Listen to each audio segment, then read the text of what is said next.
Alright. Should be live. Get my phone out of my pocket, taking up too much space. There we go.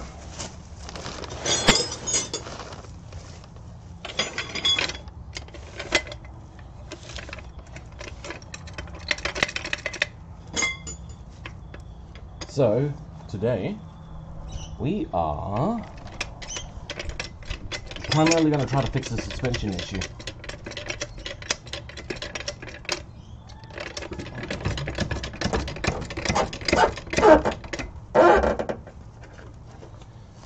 And to do that, I need to take off this wheel, which is precariously held on by two nuts. So, I'm going to see if I can show you the issue here quickly. So this,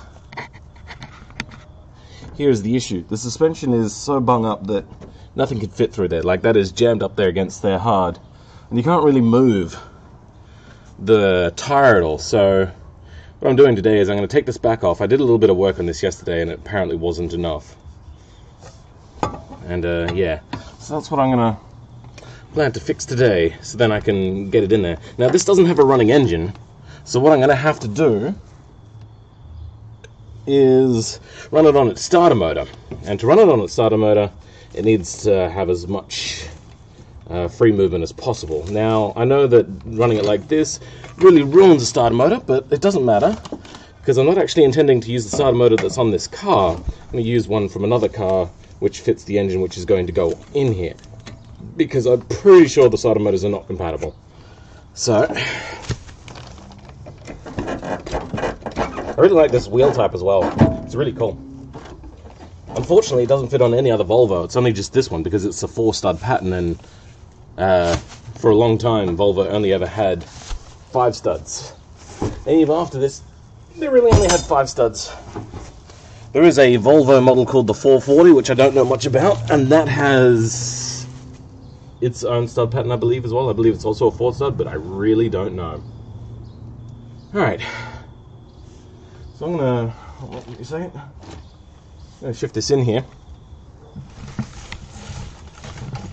Not really great seeing in there, is it? If I do this.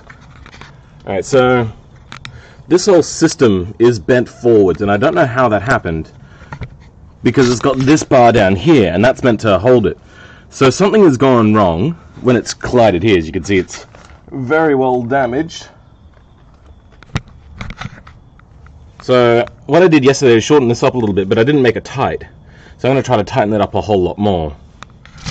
Alright. Oopsie daisies. Broke my stand. And now it's on a kilter. Dang it. How's that? That's good. Alright.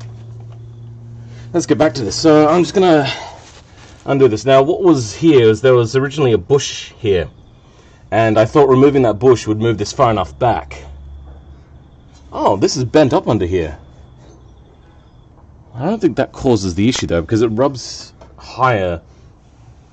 You know, I'm going to move this camera around, because this camera is probably a little bit easier for me to move. Let me bring it up. Where is... This is actually a shitty camera though, so you... There we go. You can see that this is bent up here. Not sure what happened, but it's rubbing all the way up here. So having this bent down here is not the issue, but we'll have a bit of a look at it today. Put this camera back in place. How's that? Does that show anything? Yeah, it shows enough. Alright, so I have to figure out what's going on here, because this is bent over way too much, but nothing else is really particularly damaged. Like, this sway bar here is fine, and that would stop at a fair amount. And this is attached to the chassis, so I don't know how that's moved. I don't know. I'm just going to have to... I'm thinking about removing this entirely and putting something else in there. So this adjustment bar. So let me start undoing this. I believe it was a 17 mil. Oh, I should use a ratchet. Ratchet's probably a lot faster. hello, Ratchet. Turn this down just a smidge. Alright.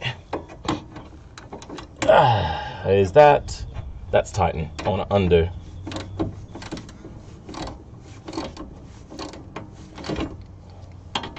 So I'm not sure what I'm going to do here. I think I might have to get like a come along or some sort of chain link and bend this all back into position, because this is pretty horrible. And what I'll do is I'll measure from the center of the hub to the center of the hub and do the same measurement on the other side, and then attach this somewhere to the back of the car and then pull the suspension back, because this is out by a good, like that much. What's that? 4 inches, 5 inches? Enough for it to become a problem to stop the car from moving properly under its own power. It's at times like this I wish I had a power socket. I think a power socket would be so much faster. A little bit more cumbersome though. I've had one before, and they are way too bulky to fit into most situations, which is very unfortunate. I remember seeing this cable-driven one for nuts and bolts and whatnot that aren't particularly strongly done up, and the cable like can wiggle around and whatnot, and it's runs a bit like an accelerator cable or whatever you want to think about, and it twists it off, and it can go in any orientation. So let's now going to undo the rest of the nuts here. I didn't do this up very tight yesterday because I was sure that I'd have to undo this, but I didn't realize I had to undo it so soon. I keep thinking I'm going to say the wrong thing.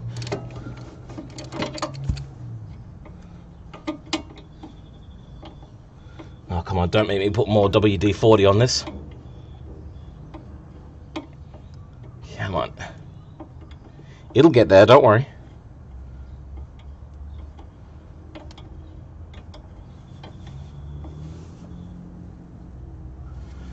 Still working. It should be much better resolution today. Oh, you know what? I might turn the bitrate up because I'm not inside the shed right now, and that'll allow you to watch a much higher resolution. Oh, not higher resolution, but higher quality at least, so you can see the little details that I'm fiddling with. Did that undo? Oh, it undid. There we go. So this is held on in 3 places. 2 bolts here, and then it has a thread at the end, and we're just taking it all out. And I'm not sure what I'm going to do. We'll have a bit of a think about it. I might just be able to entirely just stick a bit of rope and tension it up, so then it'll only ever hold it back as opposed to making sure it stays forward, because I think it wants to stay forward on its own.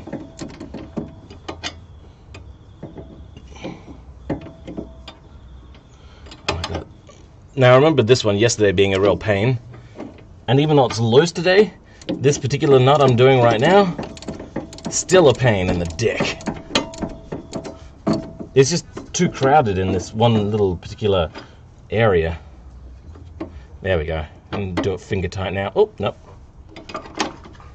Don't you hate that when you're undoing a nut or a bolt or whatever, and it's like doing it finger tight, and then suddenly it just gets tight again? You're like, oh, come on, I was on the home stretch, I was done.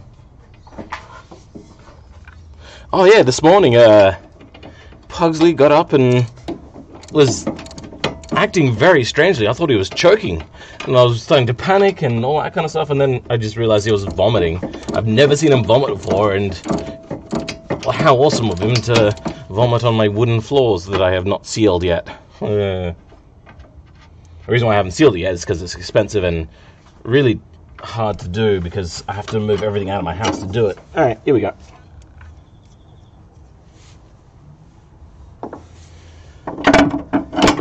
And outsies. So this is bent. I didn't really look at this yesterday because it was getting a little bit dim by the time I got around to it. So yeah, that is probably going to need to be replaced. But I don't think I'm going to replace them. I think what I'm going to do is I'm going to take both of them out, and I'm going to go to an engineering place, and I'm going to get them to put like a thread on the inside of something like this, and then a threaded rod, which then has this attachment at the end. So then that way it can be adjusted, and that can help adjust the... What's it called when you move the wheel forward and change its rebound angle? I'm not sure. Whatever. But having it also forwards gives it a different rebound characteristic. It gives it a lot more adjustment. And I've replaced one of these sorts of things on my Nissan Celetti that I had with a similar contraption. So that's what I think I'm going to do with this. But for now, this needs to move back like that. So this is just too long. You know what? I'm going to try putting this bolt where this bolt goes and see if that works. Ooh. Yeah, let's give that a shot. I probably won't be able to. It might interfere with my steering, but we'll give it a shot, see?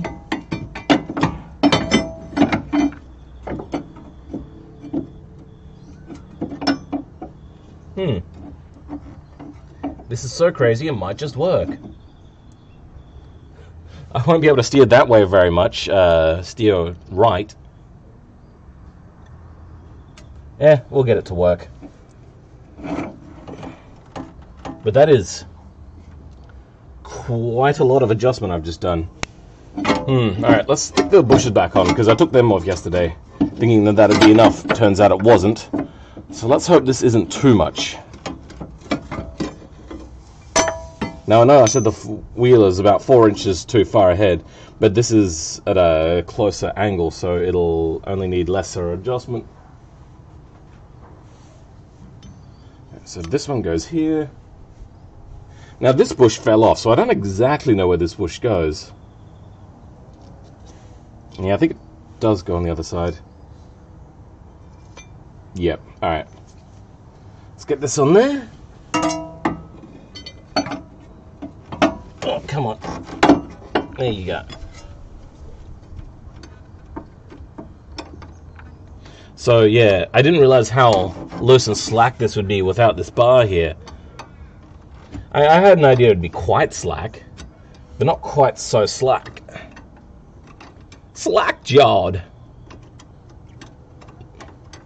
One of the first things I'm going to do when I get this car in is take its hood off, because it just... having the hood open up forwards like that is a real pain in the dick.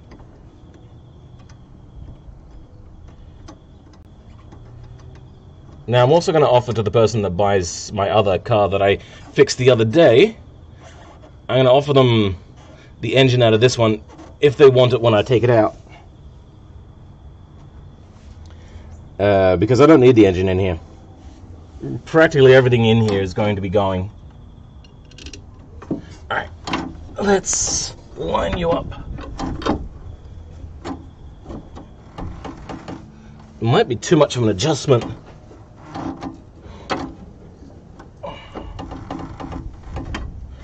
Oh, come on. There we go. In you go. Nope, close. There. And tighten up that. This is much easier than what I thought it was going to be today. I thought this was going to take a really long time. But instead, it's only taken a long time.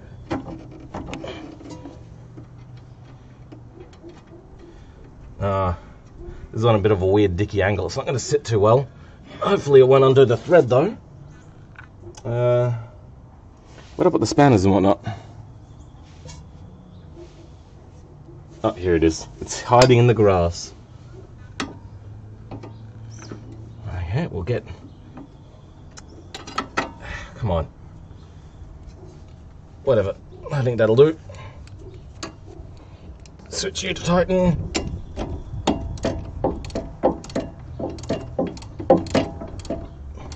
Alright, good.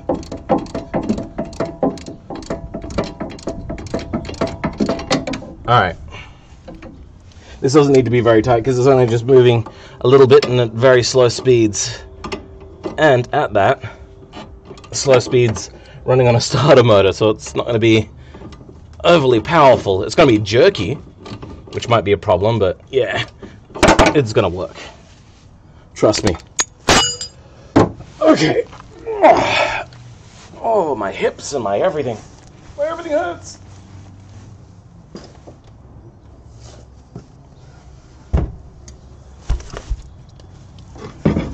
Alright. But did you move down? Now we're going to see if it's too much of an adjustment. You know what? Actually, that sits really nicely. That sits almost dead smack center. Though, the way in which levers work and angles, it has moved its center position down. So where are the studs? There they are. There we go. Oh, bang on. Look at that. I can fit my hands in both sides. Though we'll fully see it when I let the suspension down. Alright. Come on.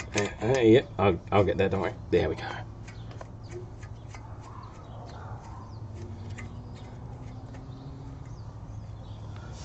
There we go.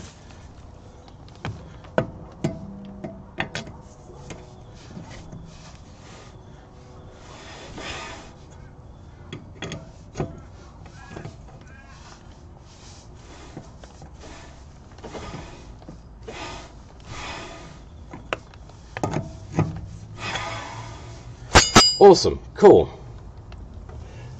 Oh. Let's see how this looks when I drop it down.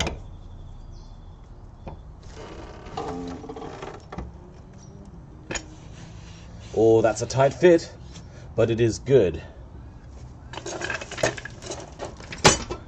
One little trick with those hydraulic jacks, though, is when you let them go, you don't tighten back up the seal, you leave the seal loose. And that's what they suggest on the instructions as well.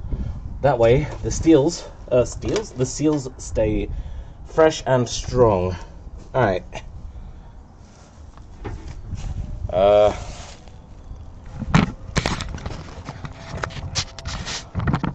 going to reattach this. Make sure they're on there tight enough. Cover the terminal up. Good. Down comes the hood and wash the whole thing out. Alright. This camera angle is going to be a bit tricky because I'm going to have to move around a lot.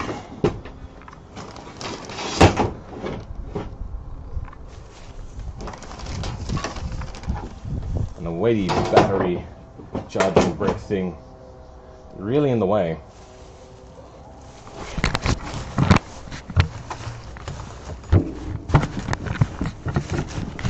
There we go. That's it. So I have to get this car, this round peg into that square hole. I know it's comedy saying that a Volvo is a round peg. Yeah, I get the humor. Don't worry about me. I get the joke. I see why that was funny. Roll up my sleeves a little bit. Alright, so what's my goal here? I'm going to have to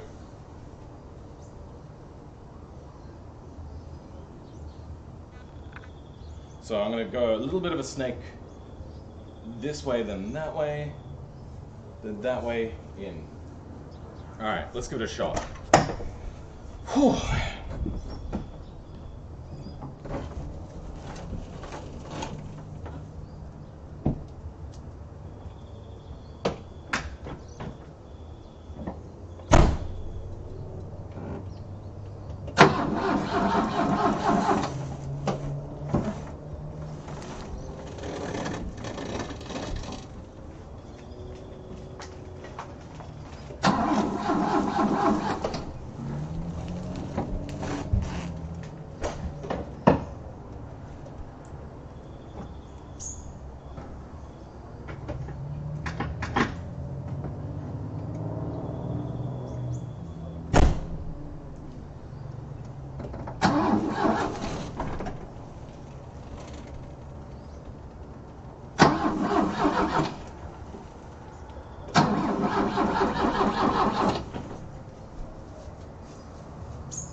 Where does it rub?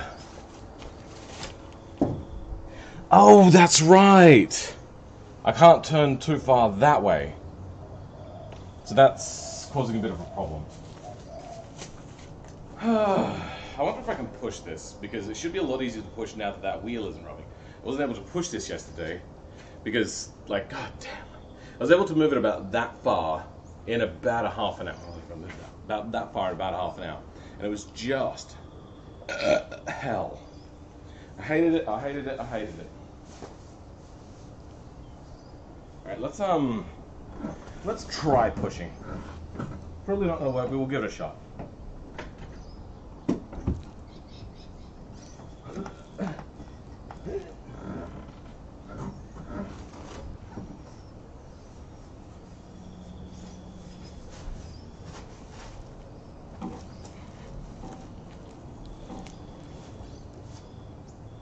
Nope. Alright, so can I full angle this and try? Alright, I'm going to move it a little. I want it to be closer on this side, really. Let's try again. I'm going to snake a little bit.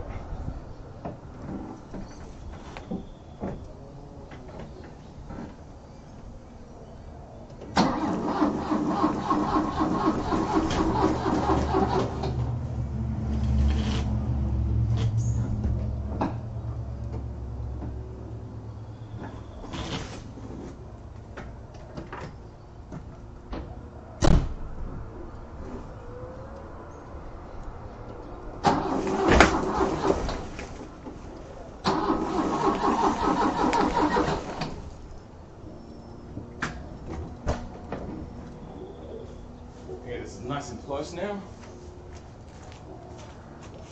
That should clear. Oh, I've also realized that I've got this up on the wrong thing. There we go. Just so then my tablet doesn't shut down. I have to have a video playing and not just OBS.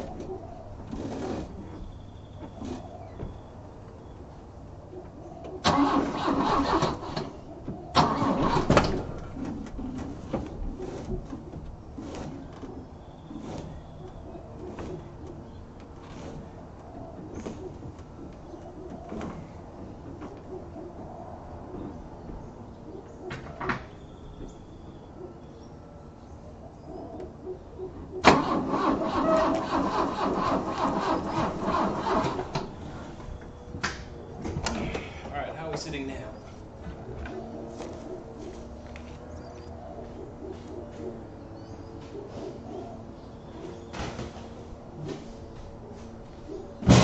Good, alright. I'll go back a little bit further. Just a smidge. Then I'll have to go forwards again. Alright.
Week 30. Alright, so that looks quite even. Alright. Now it's just to go backwards. Hold on, can I interest you in the word of God?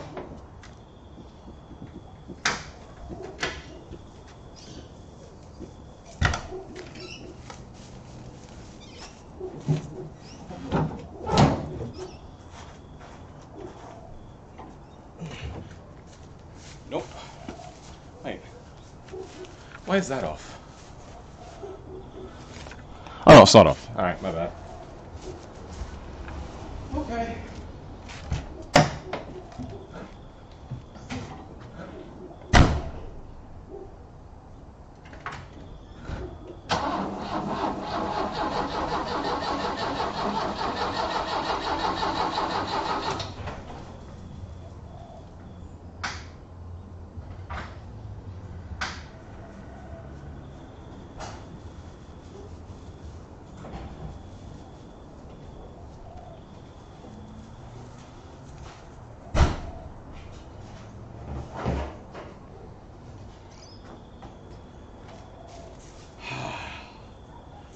How's it going, Pugsley?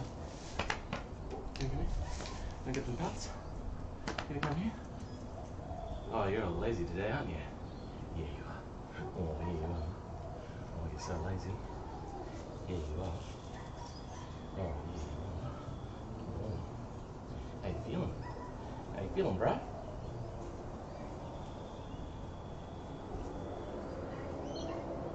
Okay. Alright, so let's get some bags, start throwing some trash out. I should probably get a chair to put this computer on. Give me a minute.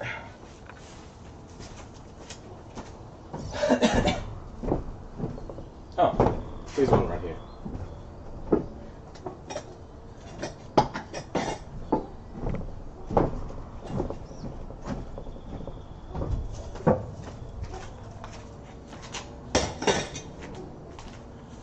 A crumbling chair, it should be fine.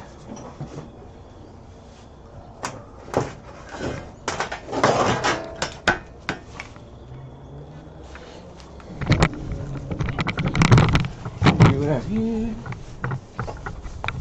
around we come. Alright, what are we looking at here? What's this quality like?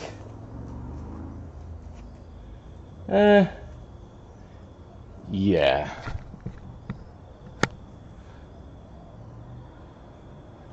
Now, I do have the grill for this. It is right here.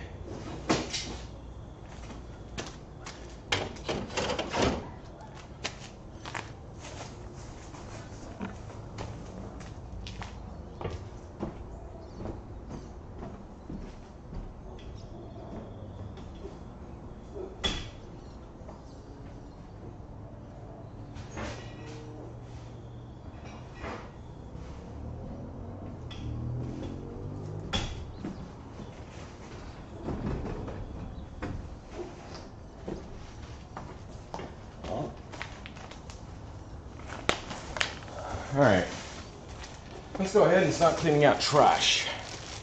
No. You're not allowed in here. Yeah, I don't let Pugsley in here because the moment he gets in here on this concrete, he's like, oh, great, it's a great place to poop. It's so irritating.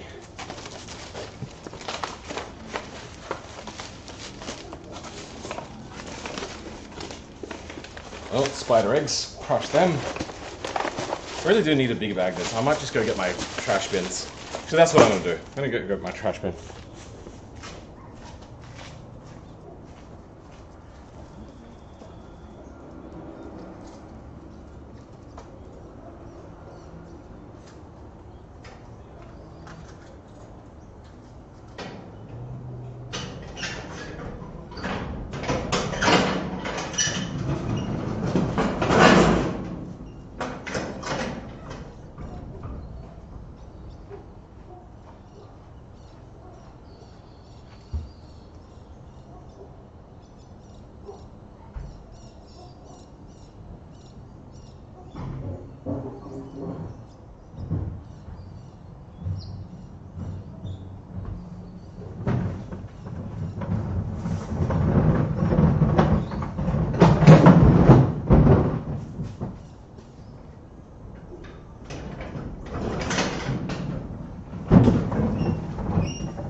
What have we got in here?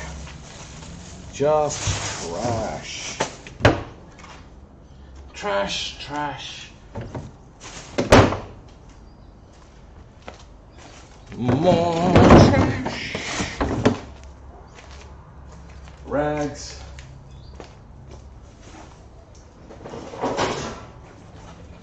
More trash.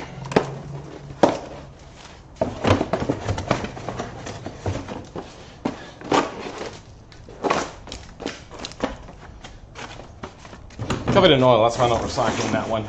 Same with the other one. They don't take it when it's covered in things like that.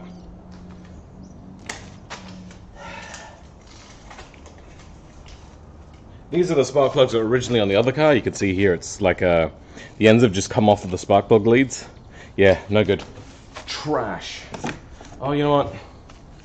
These ones probably belong in the recycling. So yeah, I'm going to leave them. I'm going to put them in recycling.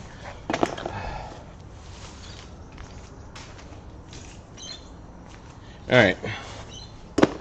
So that's enough cleaning to start. Now let's take off this hood. I'll leave trash bags around so I can always have something. Now, how do I undo this hood? You know, it's too dark in here. I need to move this all inside so then I can get to the things, the power cords. Let's start by just disconnecting the power because I don't need the power on here all the time.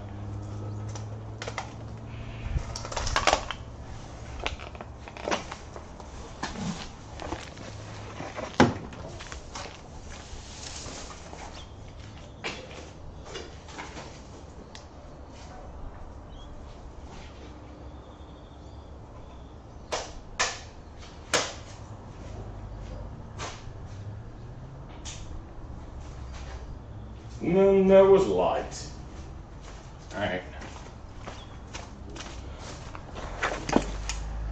Let's move this in a bit.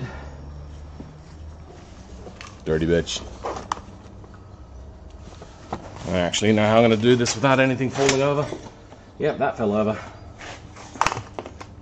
Let's get rid of that cable for now.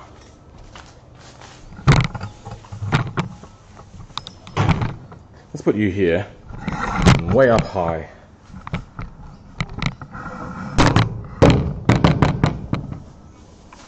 There will probably do. Let's have a look. Let's have a look at that. No. We have to angle you down a smidge. How's that?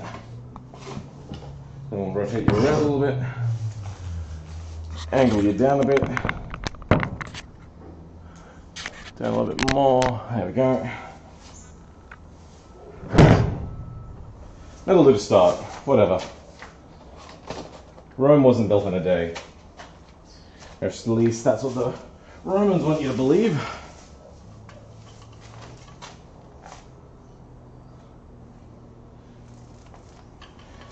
I bet you they did build it in a day. I bet you they're lying. And I bet you this is not long enough. Awesome. Let me go get an extension cable.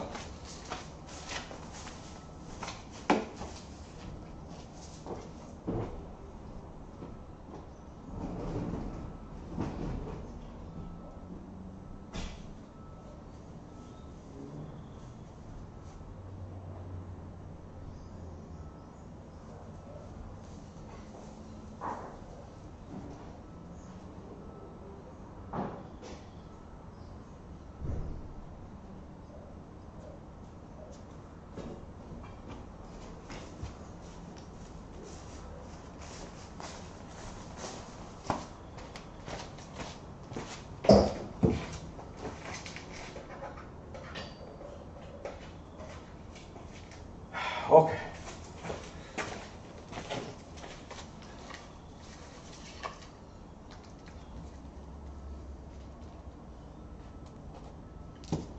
There we go. Alright, how do I take this hood off?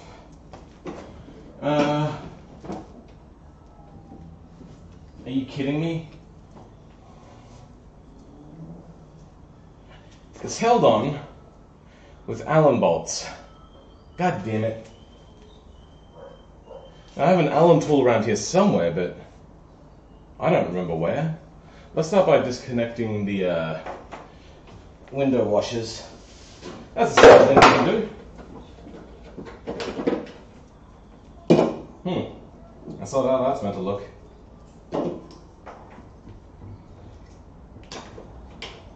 There we go. Done. Alright, let me go find a tool.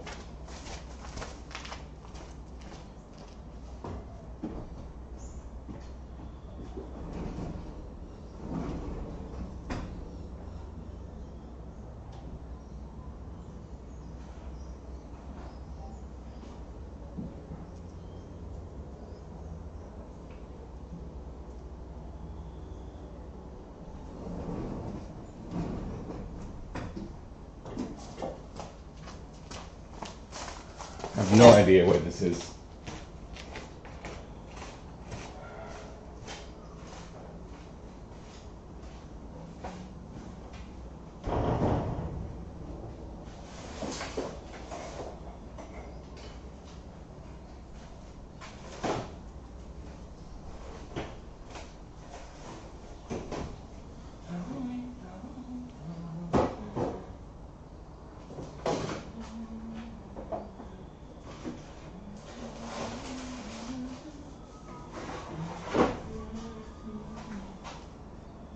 No. I don't have the foggiest as to where I would have put that Allen key tool set.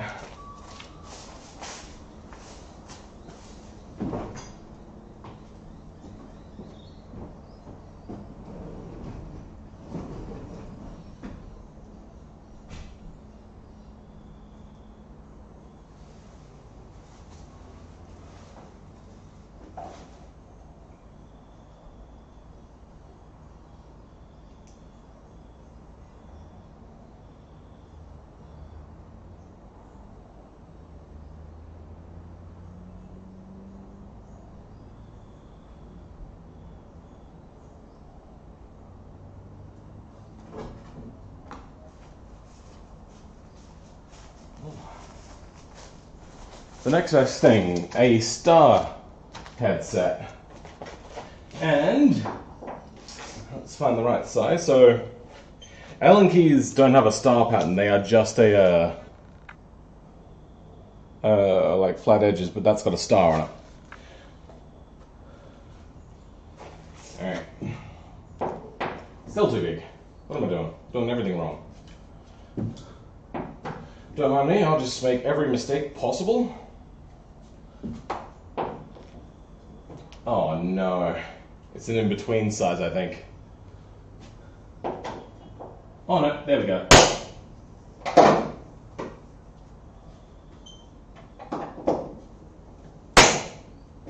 This hood is going to be so hard to undo because it's just hanging there.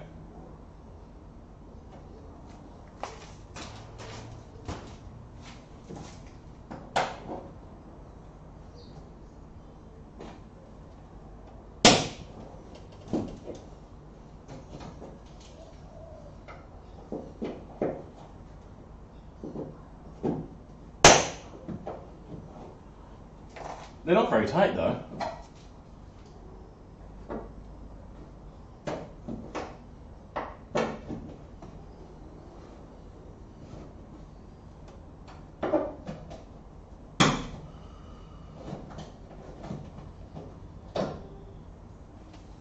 I wish I had some way of supporting this.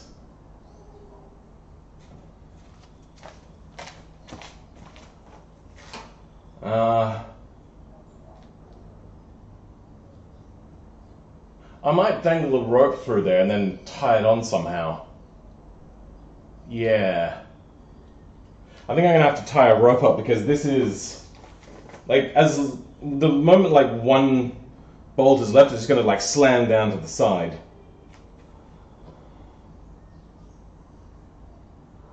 Yeah, this is problematic. This is gonna be, because it's gonna break everything. Everything's just gonna smash and crash. Unlike with normal car bonnets, there's usually some sort of like holding thing there so you can just like kind of slide it in place and it vaguely holds it in position. This is just butted up. There is no hooking mechanism here. Though I did find an easier way to undo this. Oh, hold on, I might have to do it there. So I'm going to bring this around so you can see what I'm talking about. So, oh come on. This is a real pain in the dick.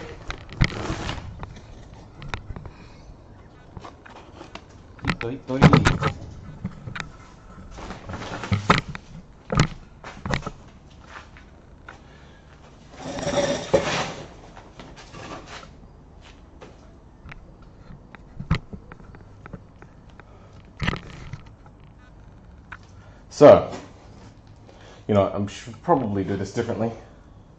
So then you can see it a little bit easier and you're not having to tilt your head to the side.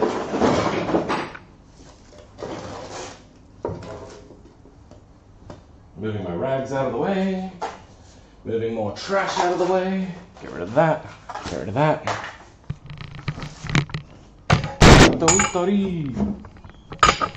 Oh, come on. There we go.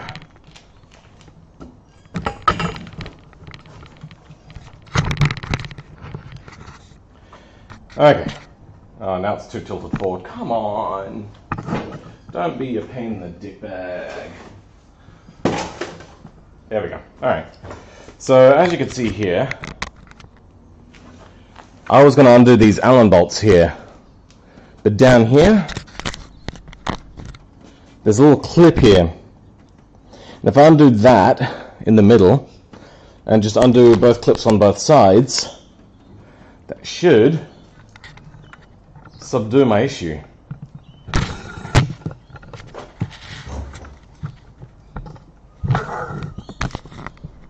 Alright, there we go.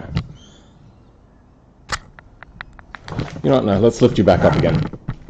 I like having you at a high angle. It draws away from how fat I am. Alright, cool. So, yeah, clip it is, I believe. Now, where do I put the... What the hell? This person's got a nut on here. I didn't do that. And that's for the wrong side, too. I'm not going to do this up tight because I'm going to take this wheel off today. So just there you go. It's okay.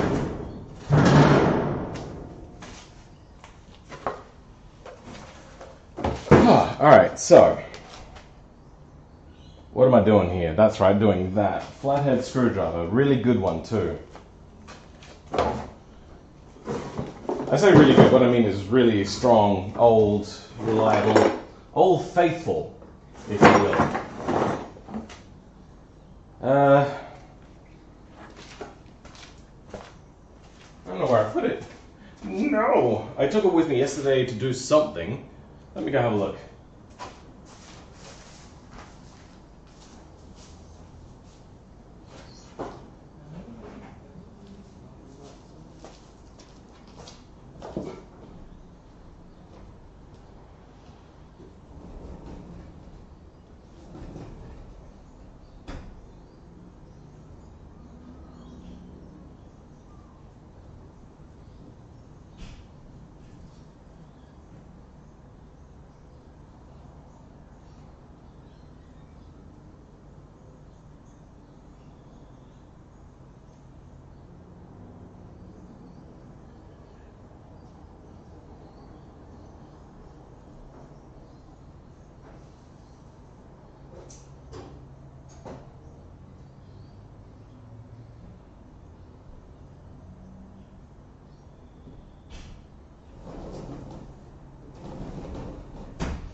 Yeah, I don't know where I put this.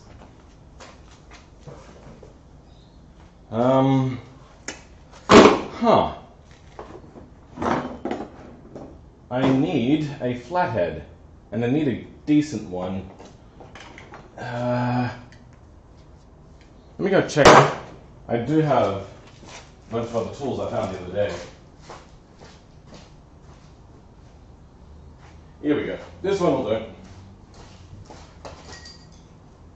It's not exactly what I want, but I can work with this. It's a lot smaller than the one I really wanted. Now hopefully with taking this clip off, it will, I think this is on the wrong way too. Yeah, so taking this clip off, hopefully, will still have it in position, and then I just have to wiggle it loose. That is the hope and dream here. Now using an electrical screwdriver, which I probably really should not be doing, I'm try to get this off.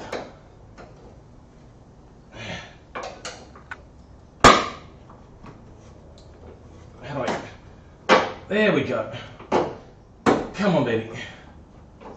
Work for daddy. Alright, let's get pliers on that now.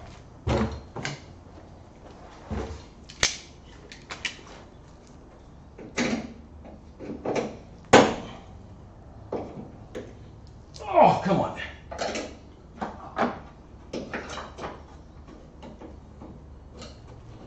There. Little bitch of a clip. I'm gonna have to put them somewhere. Maybe I'll just tape them to the bonnet themselves when I get the bonnet off. Alright, cool.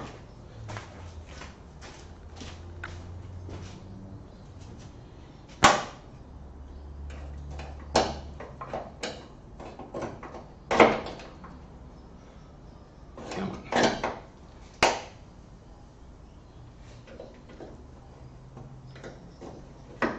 Oh. This thing's a real dick.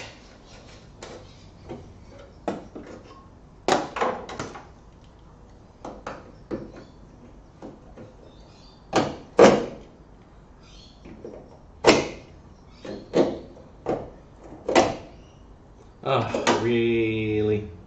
This one's going to be a little bit more complicated by the looks of it. It wants to be a pain in my ass.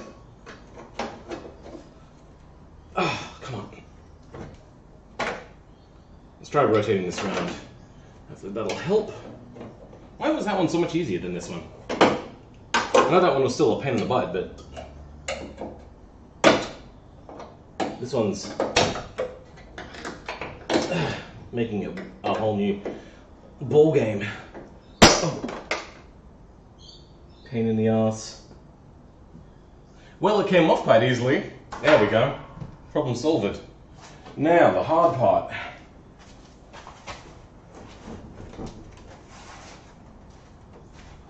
I forgot to undo the middle bit, which is only a clip. How do I undo that? That's going to be a question that I'm going to think about.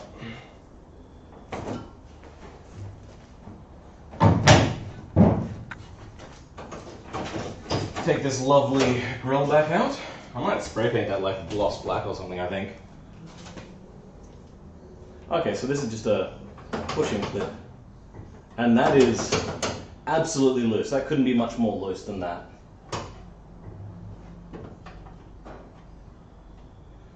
Alright, let's get one of those screwdrivers again. What I have to do is push up in the middle of it, and then it should just fall out. Hitori. I started watching Cross Game again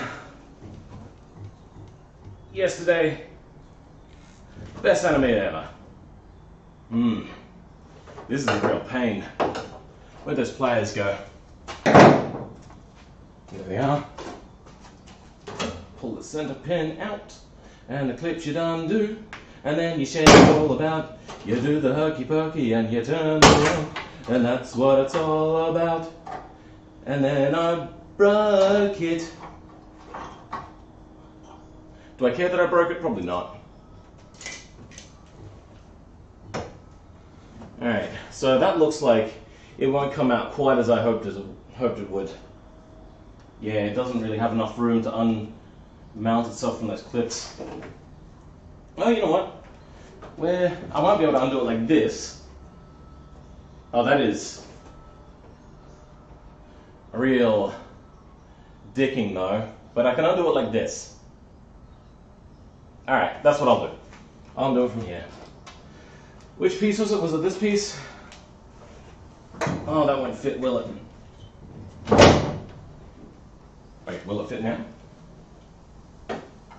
Oh, it will fit now. Which way am I doing?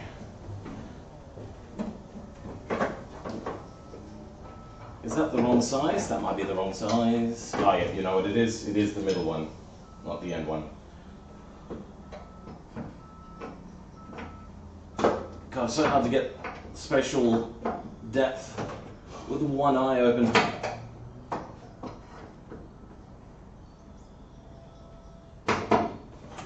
There we go. Am I doing this the right way? No, I'm doing it the wrong way.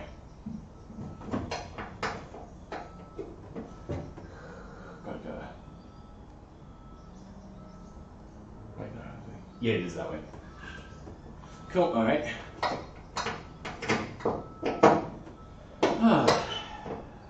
Come on. Wow, this really does not want to fit under this angle. I'm pretty sure that's the right way. My brain's not working too well. Yeah, that is the right way. Just gotta keep reaffirming it to myself. I really want this Allen key to be separated from the rest of the kit so I can just keep twisting it. Oh, I thought this was loose a minute ago. Why is it so tight now? Is it because I moved it?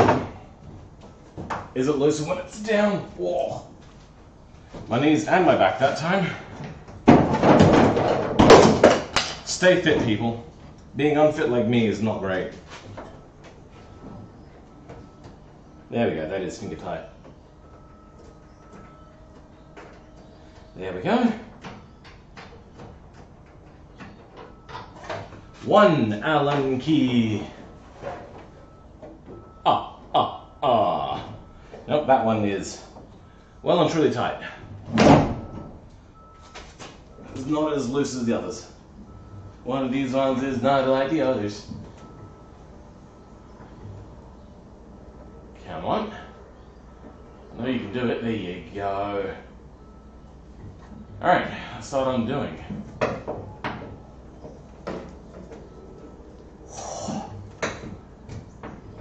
This is a job I really don't want to do.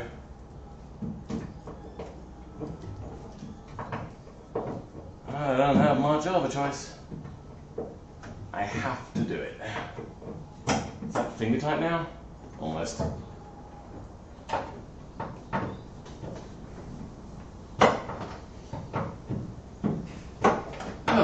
There we go. How many is there to do? 1, 2, 3, 4, 5, 6 left to do.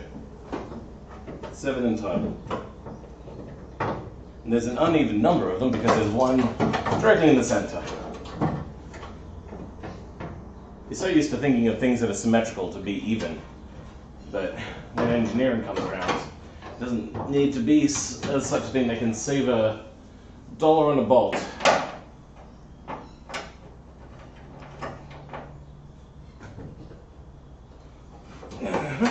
Next one. Wait. Oh yeah, no, that one is loose. I thought I'd missed one. One was still tight.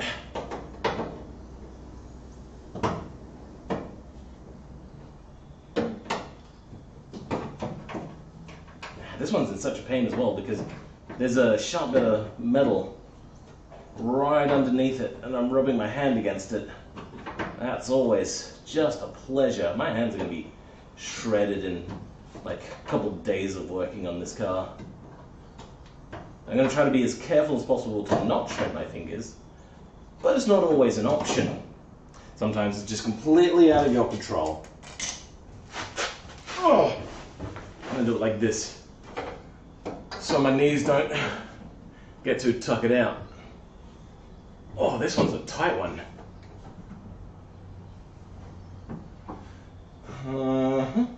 Alright, give me a second, I gotta go.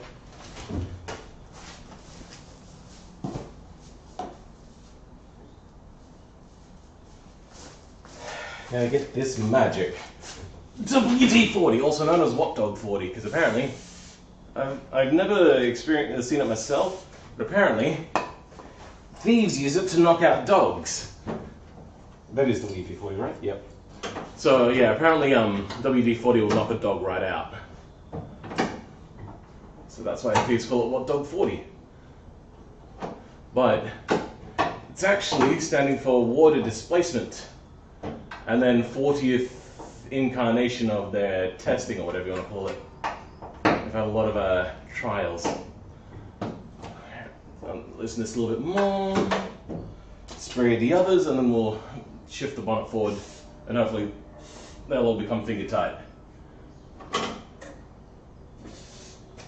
There we go.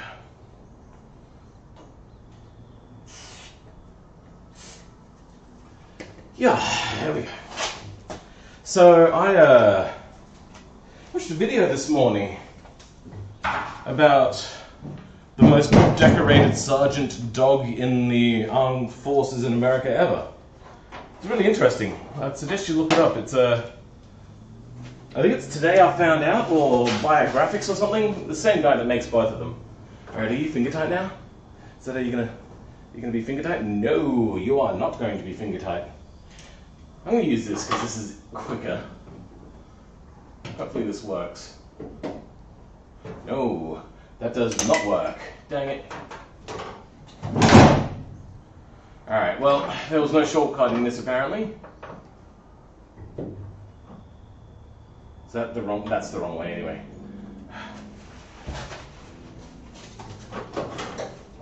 This is just like the most awkward angle to be working at, because it's that little bit too far in that you can't be comfortable, and a little bit too far out that you can't lean over the car.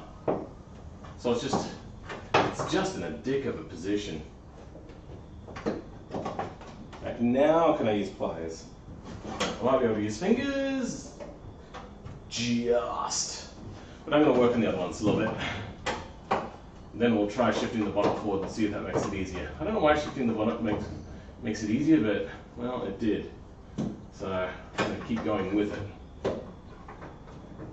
Made something that felt really tight feel finger tight. I think it's because it removes all the pressure off the hinges here in some way. I could try to figure it out, but no real point to figuring out things like that. Just know that it works or it doesn't work at this point in time. I'll probably be pondering that one for a couple days. Not yet good. Just need to tighten this up a smidge. Well, they're not the right size anyway.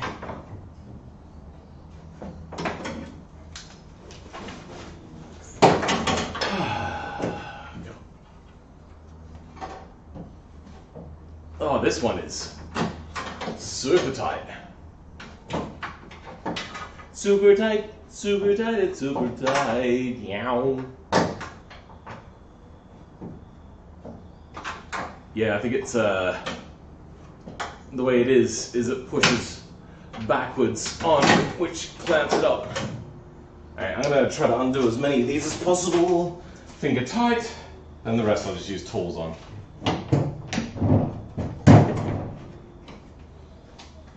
Alright. Finger tight, it's finger tight, yow. You know what? It was finger tight a second ago. But now, being a real bitch. Oh! I don't know if that was meant to happen like that. Let's move the bolts off. They shouldn't be up there. Finger tight, it's finger tight, yow.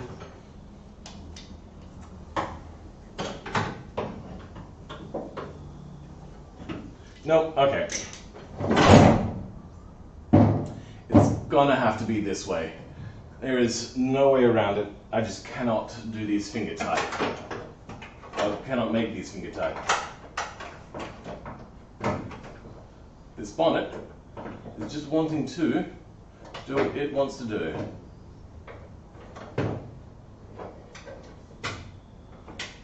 And this Allen key set, or actually this is a Starhead set, it's a real pain in the dick because it's never tight. It's always just got some ones dangling a little too loose. Alright, this one is probably going to make it slide, so I'm going to stop on that. Oh! Just entirely came down. You know, I should probably take a picture of this, so then I know how this goes back together.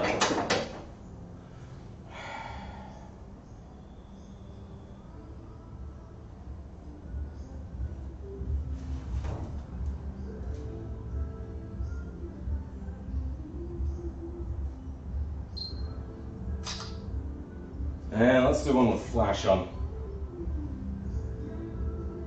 Oh, awesome.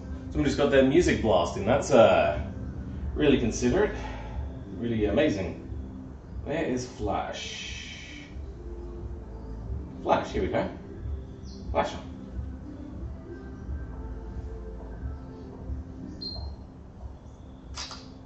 Cool, that should do it. Put my phone over there so it's not in my pocket no more. Yeah, you really shouldn't have your phone in your pocket when you're working on cars sometimes, because you'll accidentally sit down wrong or something will happen and it'll get bent, scratched, crashed, whatever. There we go. Alright. These neighbors never used to blast music like this until just recently.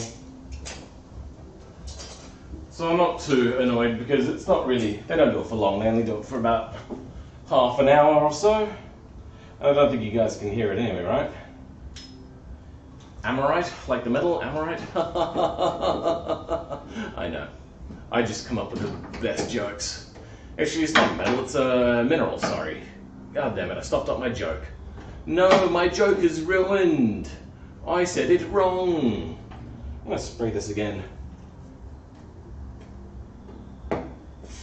There we go. That's in a much better position. There we go, jiggle a little bit loose, get it worked in there. Alright. Yeah, this is hard pressed. Whoa, what was that? I just stuck my screwdriver in the key set in there and it just squirted out at me. It's like when I stick my penis in a woman, she just squirts immediately. I'm not that good. If I rotate this around, can you see what I'm working on? Maybe, maybe not. Oh, look-see. Oops. Pressing all the wrong buttons. All the wrong buttons.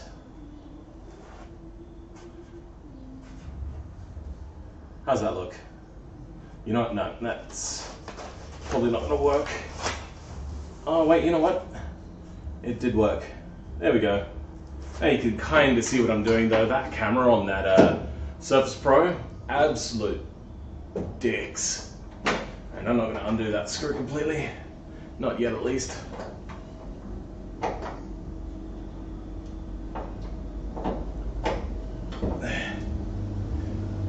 And you can hear the street sweeper coming by now.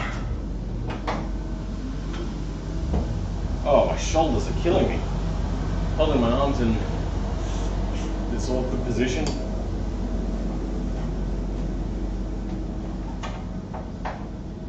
Don't know if you could see in there.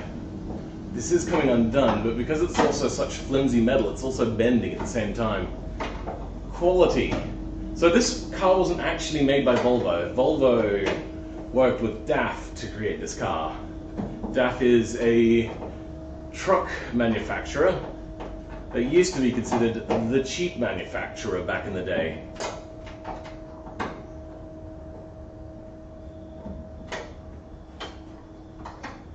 Alright.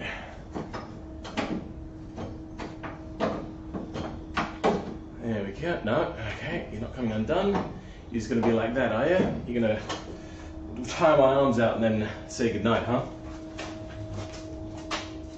Alright, let's work like this for a bit. Let my arms rest just a smidge.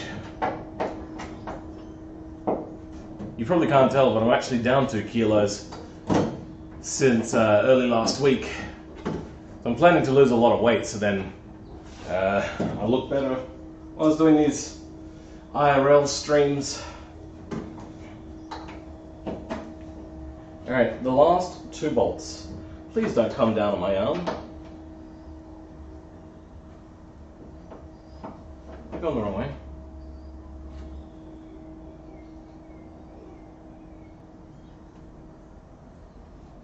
Yep. Going the right way now. Almost went the wrong way. Oh, there we go. This screw is what I would consider loose. It's loose, but it's jammed in there, so I'm just going to let that sit there. Hopefully I don't lose it.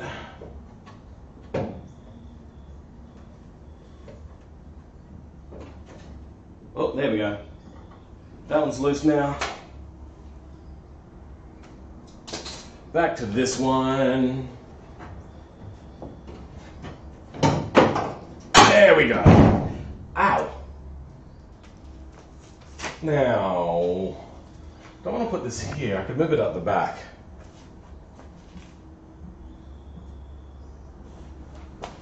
Where do I want to put this? Yep, this is going down the back of the shed. Because this is not going to be put back on the car for quite a long time.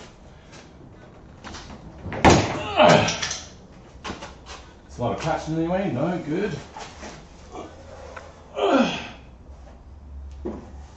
Now, because the paint on this is not particularly brilliant, I'm not going to be too concerned with putting anything underneath it when I pop it down. But normally, I would suggest you put something underneath it.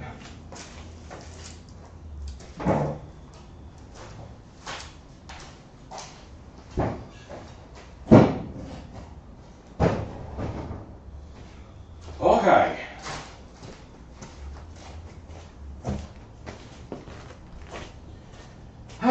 Bonnet. Dunsky. So this is what the bonnet was kind of hooked onto. There's a couple of things in there. Now let's gather it together. 1, 2, 3, 4, 5, 6, 7. There we go. Total 7. Hood angles. Got this and this. Put them all in a bag and put it right next to the hood so we don't lose them.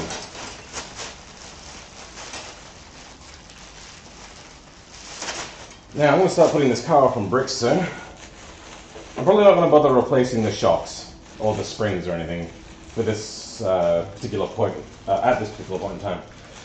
The only thing I'm really going to do is I'm going to replace the engine, and I'm going to, because I have to fix the suspension, I'm going to get that one piece replaced, and I'm going to do it on both sides, that piece which I had to remove before, and that should be all I need to do. So for now,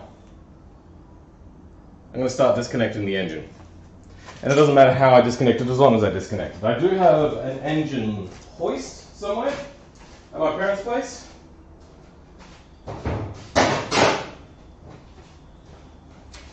I have an engine hoist and an engine stand. We're going to use that to take the engine out, and we're just going to plop it down somewhere for now. And then I also need the engine stand to put the new engine on, make sure it's all put together. Because I never really finished off the previous engine, it was just left as is. Alright, let's just start undoing the engine bay.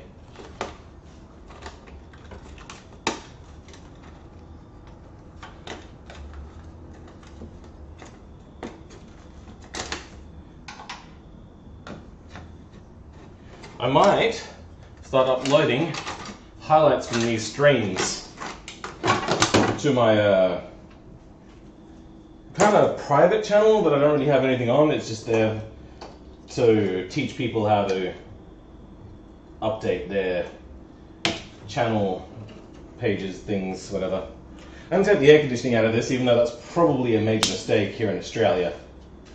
But you don't really need air conditioning whilst operating a drift car. And it's too hard to get regassed, all that trouble. Oh, it's just so much of a headache, so we'll just leave that out of it.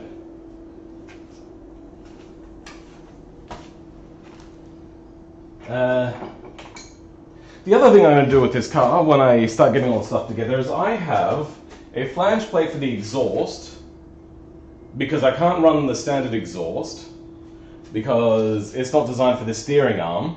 I have a pipe bender over there. I'm going to bend up and make my own headers.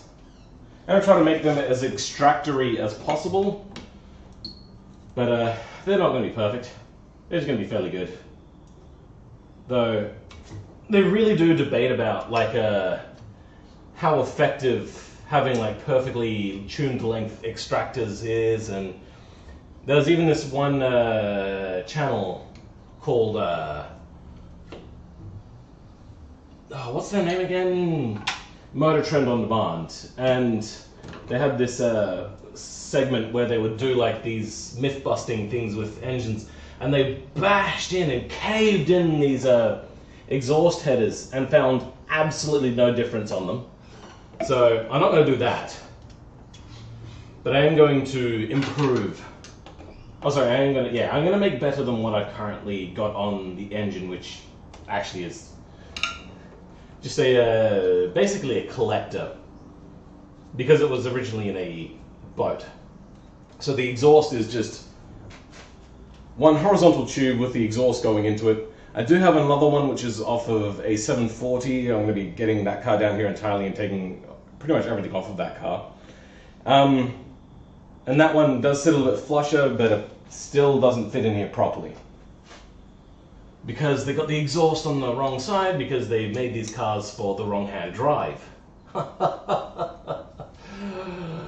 Oh, I know they actually chose a side before we did, but I still don't like it. It was the French that chose their side first, I think, not the Germans. They just created the first car. But theirs was like you could choose which side to sit on, or you could potentially try to sit in the middle if you really wanted. There is so much here. So much goddamn shit. And I have not undone an accelerator cable in a while. I think these are like little mechanical bits of ingenuity. Come on. I really like how they come apart so easily. Maybe if I undo this first.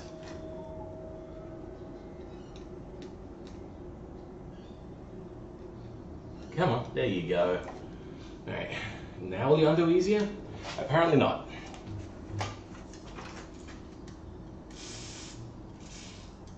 So apparently even this needs a little bit of WD-40, a little bit of What Dog 40. There we go, much better. Very tight though, I didn't think this would be so tight. Come on. Do it! Undo! Dylan! Oh, come on. There we go. Ah, perfecto. Alright, how do I undo this now? At least the bottom clip. Now what? Move back and up? I don't know how to do this. I'll just move back. There we go.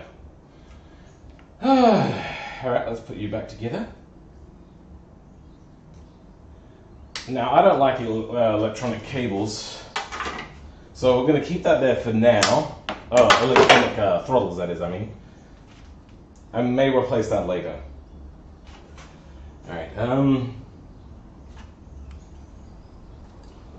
what's this cable for? What is that? Is that, oh, is that, speedo or something? It comes out of here and just goes somewhere. Oh, is that the clutch? Oh, is this clutch by cable? Oh, this cable is it. Wow.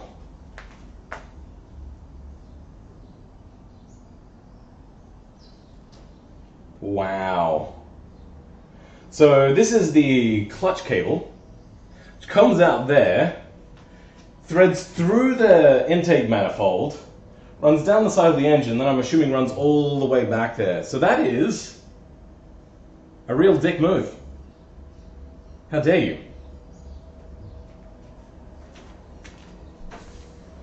I like how they've got this water tank here, some reason jerry-rigged with some baling wire to the strut tower. Why? Why is that like that? Anyway, can I undo this here? That looks more like a clamp than a nut. I can't tell. That might be a clamp or it might be a nut. Usually they don't do clamps like that, but we'll see. Alright, I'm gonna go get a spanner.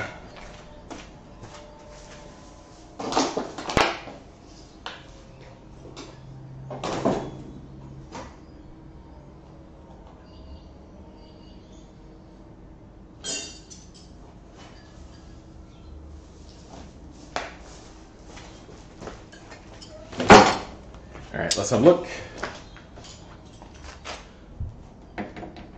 Nope. Oh, what? Oh, okay, 17. Where's the 17 mil?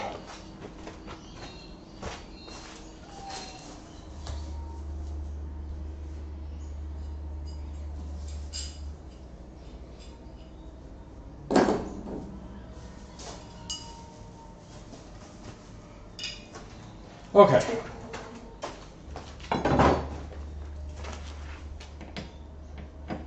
That is not 17 mil. Wait, yes it is. And that's not held place. Alright, so let's have a look inside the cabin then.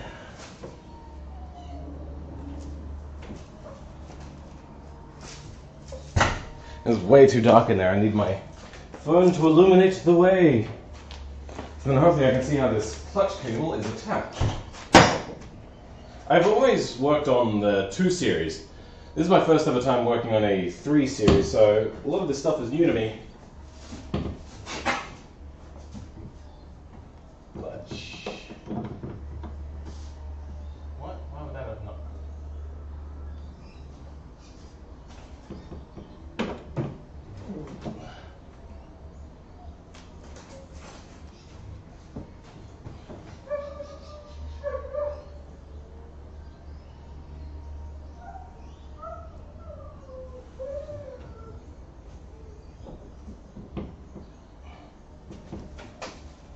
Alright,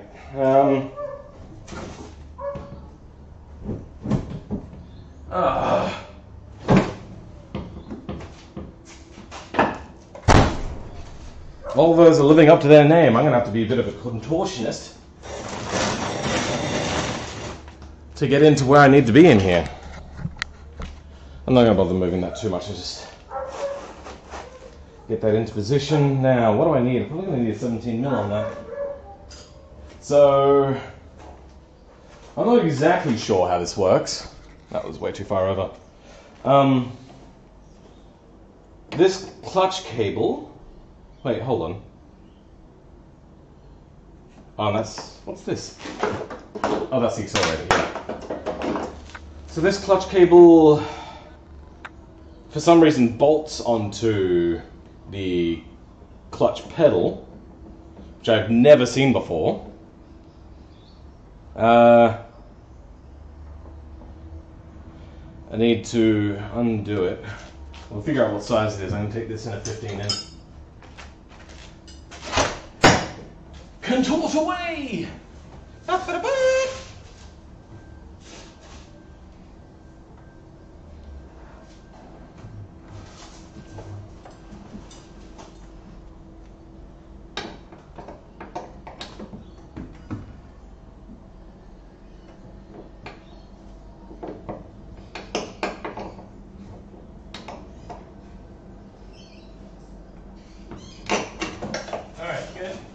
Good.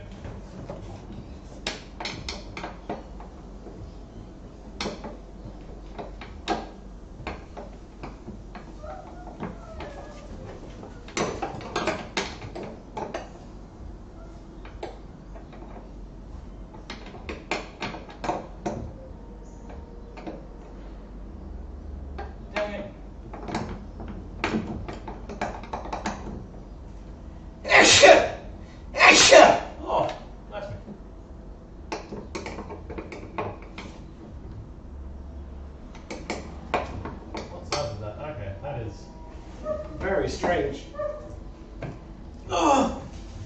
Alright, on one side, it's 15 mil. The other side of the nut, it's like, I don't know, it's so hard to explain. It's like 10 mil? I'm not sure, I've never seen a 5 to a 10 mil before. Oh, sorry, 15 to a 10 mil.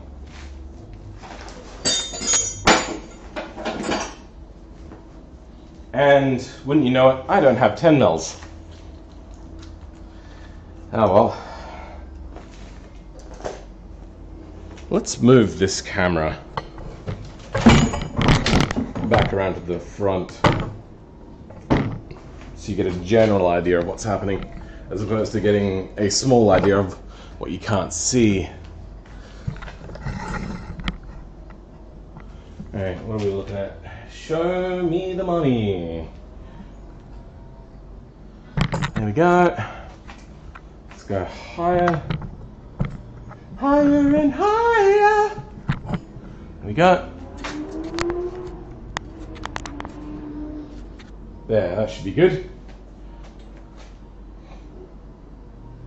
I'm gonna have to clear a lot of this stuff out. Just get rid of a whole lot of that stuff. Might get a skip brought in. Alright, so what was I gonna do? Let me test 12 mil. 12 mil is also a common number, though it might be imperial, which would mean it would probably be a 13 mil, but we'll give it 12 mil. Right. Yeah.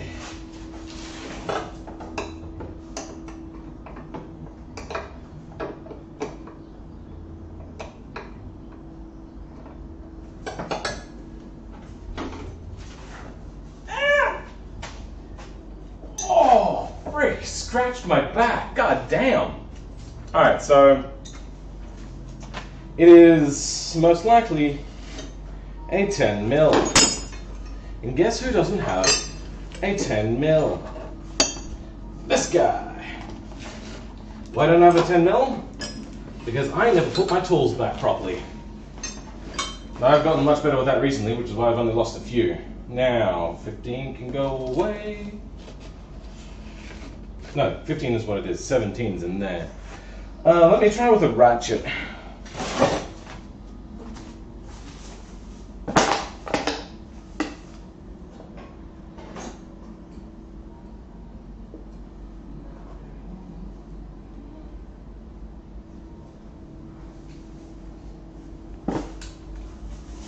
Alright, this might not fit in this small area, but we'll give it a try. We'll see how it goes.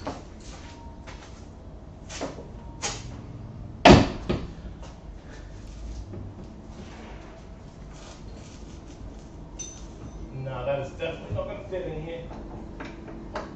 Oh, hold on, you know what? Might. You know what? Oh, I was putting it on the wrong one.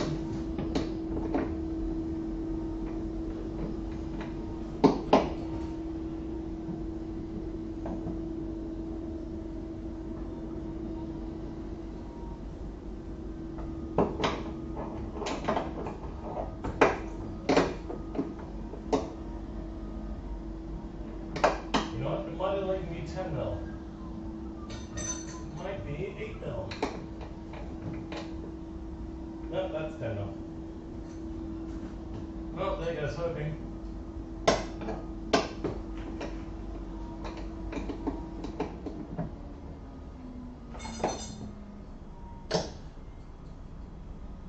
Alright, which way is this set to go? Tighten. Let's loosen.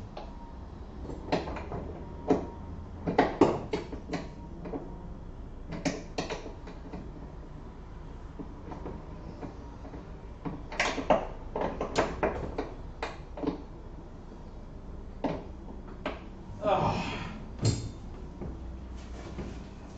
that is such a pain. Alright, what do? I think I'm going down the back of the seat. I wish I could lower the seat, but I can't.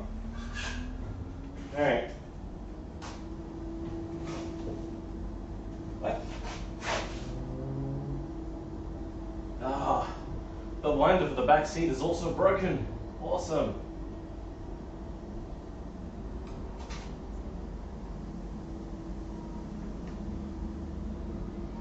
Come on. Come Come on, chair, come on. Come on.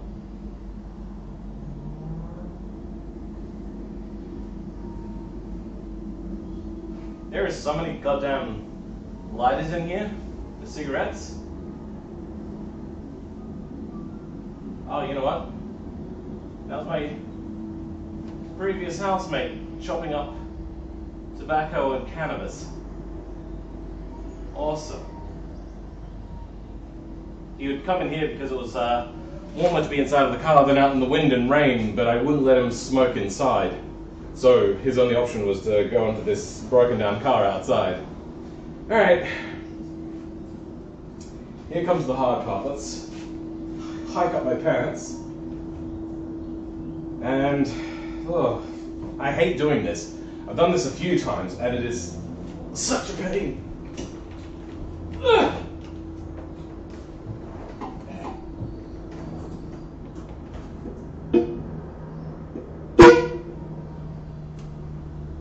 Alright, upside down.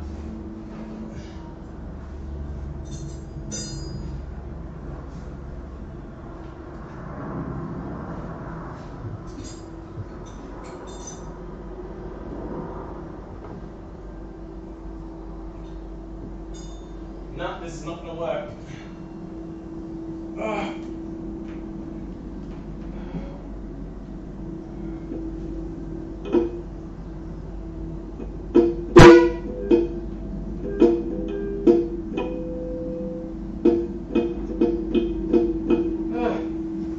Alright. Oh, shit, I have to get out of here now.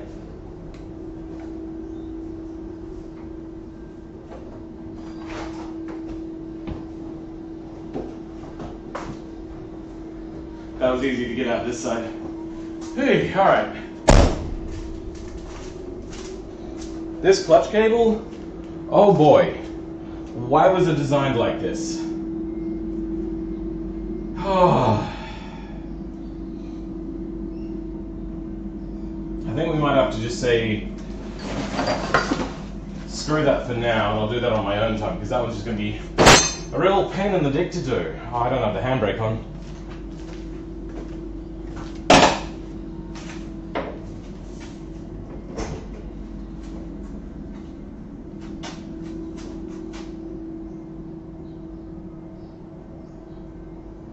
I don't understand my phone. Like, it says to turn off the light, tap here, and then it says, okay, now unlock. So I have to unlock it. So why didn't I just unlock it and tap it? What a great phone. Great phone. Awesome. Amazing. Alright. I will deal with that cable later. I'm just going to continue to undo things in the meantime, which includes fuel lines, which are 15 mil and something else. I don't know what the something else is, but I remember that there was a 15 mil on here at least when I was working on the other one. That's not 15. That's not 15. I was wrong. That's 17. Is that 14, is it? That's 14. Okay, so 15 mil is the one that it wasn't. I'm a genius. Whatever. Come on. There we go.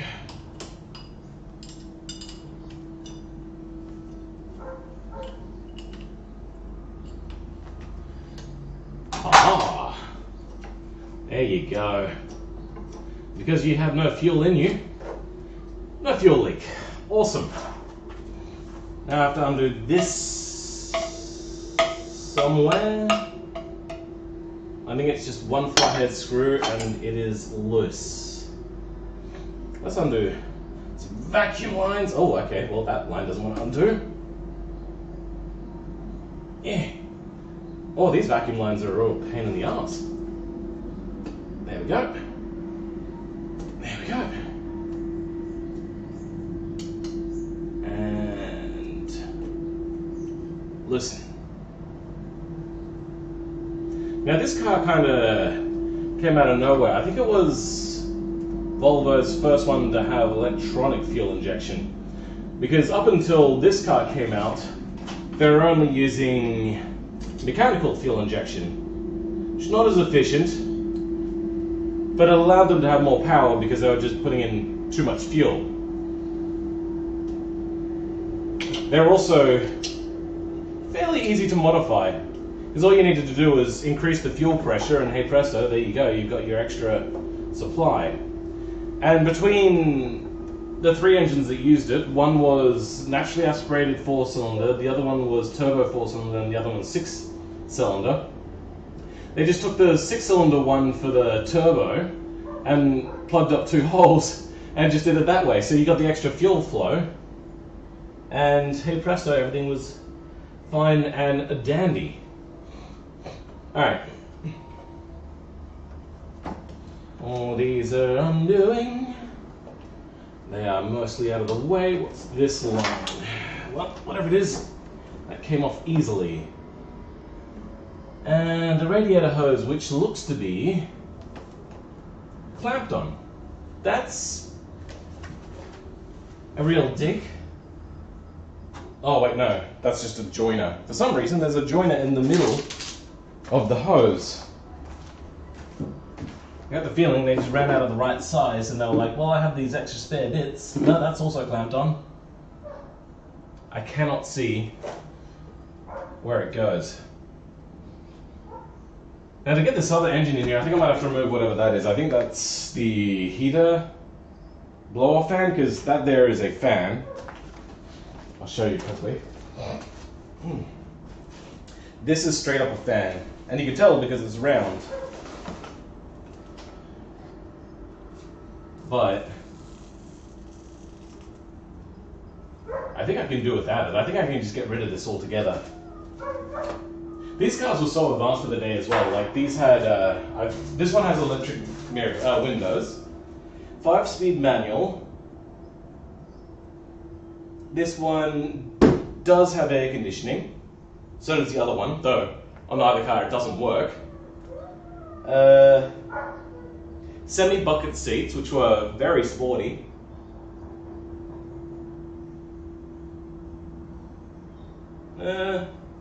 Had seat belts, which wasn't, I don't think, entirely mandatory at the time, but they wanted them anyway because they're Volvo. La Brown! And Volvo used to be the leader in safety technology up until the year after, what do you call it? The year after they started doing NCAP. Like, Subaru just came out of nowhere and just said, yeah, nah, we're gonna fix that. And they immediately started taking the top spots for safest car in the world, Subaru did. And nobody noticed it. It was a shitstorm for every other company, Forester being the one which took the lead every single time. Because up until then, there was no standard in, like,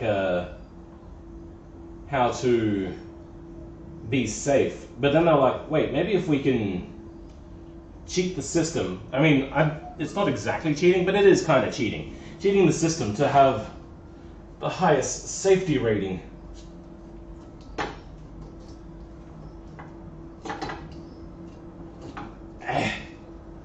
Though all cars pretty much got 5 stars after a couple of years anyway, so the NCAP safety rating was very ill-equipped because they didn't realize, they thought that everyone, because they went by a standard.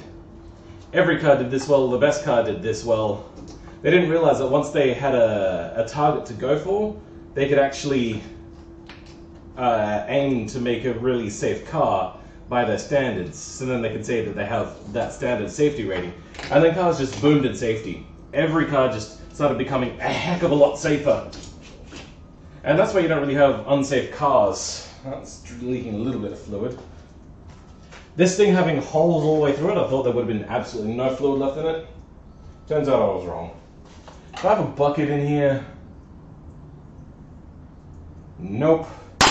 It's water. This is not coolant, so it's just gonna go anywhere it wants. It's just gonna evaporate.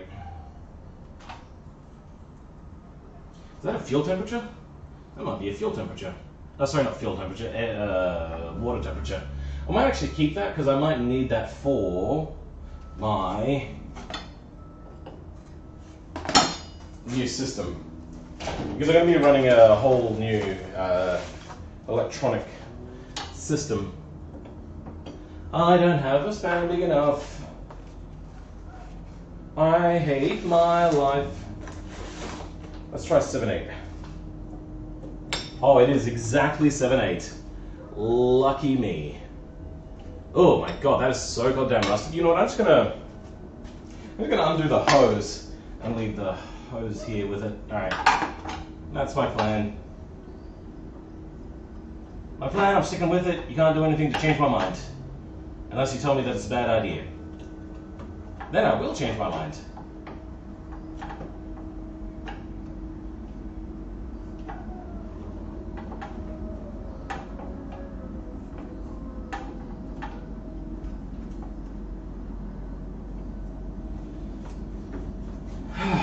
Alright, come on. Off you come. Off you come. There we go. Huh. That is very strange. Should I bring the camera around for this? Probably won't see it too well. But we got the regular fan that's attached by fan belts and all that kind of stuff to the engine bay. But it's got a secondary fan here that's electric. What the hell? I don't... Sure, okay. Maybe to keep their aesthetics, they had to... Like, this car didn't come with turbo. And it looks like the condenser for the air conditioner has been taken off. Like, the parts for air conditioning are here, but the condenser isn't. I get the feeling they could have moved this a little bit further forwards, and then shaped the shroud onto the fan, so then they wouldn't have to have the secondary electric fan here. That is very strange. I just realized this camera's also not around far enough. Let's move that a little bit. Alright, I can see the compressor for the air conditioner too. Yeah, it definitely did have air conditioning on it. They just removed it for some reason, probably parts or something. Well, they needed to repair the radiator and removed it and never put it back in, which makes sense.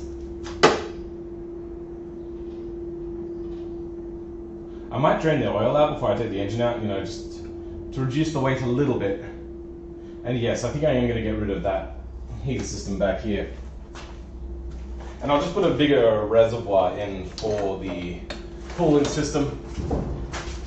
So, you know when your engine's overheating, they say to turn your heater on, so then it uses the little secondary radiator. That's not actually why it's cooling down more. The reason why it's cooling down more is because it's putting more coolant through the system. That is the bigger effect there. Sure, the extra little bit of radiator does help, but it's the larger capacity. I'm also going to stick a thicker, fatter radiator in there. Though this one, it can't change height because of this cross member is actually enclosing it. That is a dick move, but at least I can go fatter, so I might be able to find one that fits.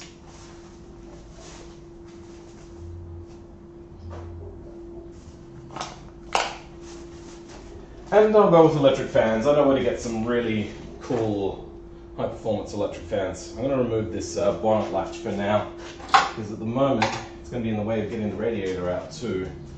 So, what size is that? That might be the size that I already have on my ratchet. Wherever I put my ratchet, I know I put it somewhere. Trust me, I didn't put my ratchet nowhere. I put it somewhere. I put it up there. See, I told you, I did put it somewhere. Genius.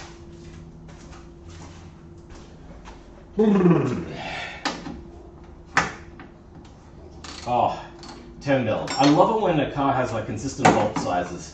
It just makes life so much more pleasant. Like, working on some cars, and I'll have like 12 here, 13 there, 15 there, 17 there. These older cars are like, nah, it'll cost us like a fraction of a cent more to have each bolt a consistent size, as opposed to like, this probably could have been a smaller bolt. They were like, nah, we'll just make it the same size, save a little bit of trouble.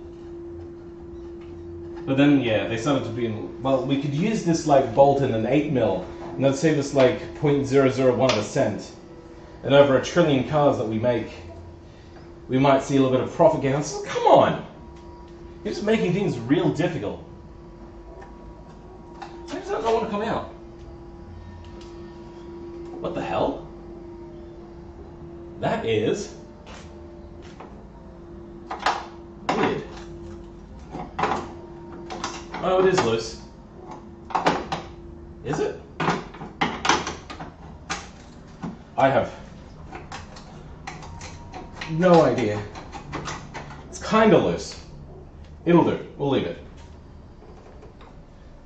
You don't have to do everything exactly 100% every time. The first time, you just gotta work a little bit by a little bit, and they start giving away. What? Like, what kind of battery holder was this? It's a bit of like baling wire that's got a knot in it, and then a bit of wood there. Like, what were they? How dodgy is that bonnet holder? They probably just found scraps around and, oh, this will do, and this will do, and we'll tie a knot in a bit of wire, which you probably shouldn't tie a knot in. It'll be fine, mate. It'll be fine. Alright, where does this little fan go? It goes into that. We'll unplug you. And we're going to have to cut that. There's a little bit of a zip tie here. 1980s zip tie. It's probably been replaced, but whatever. Very brittle, very old. Now, how does one get this radiator out? Probably have to take the engine out to get the radiator out by the looks of it. What's this? What is this cable? Ah, that is for the bonnet release. Alright. We'll get to that bonnet release later. Let's start piling up parts. Get rid of this spare tube.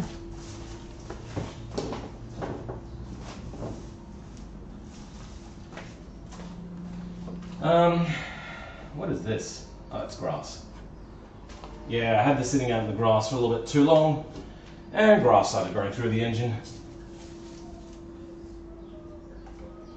But not only me, the previous owner did it as well. Nuh-uh, you're hot, nuh-uh, you're hot. Not my fault.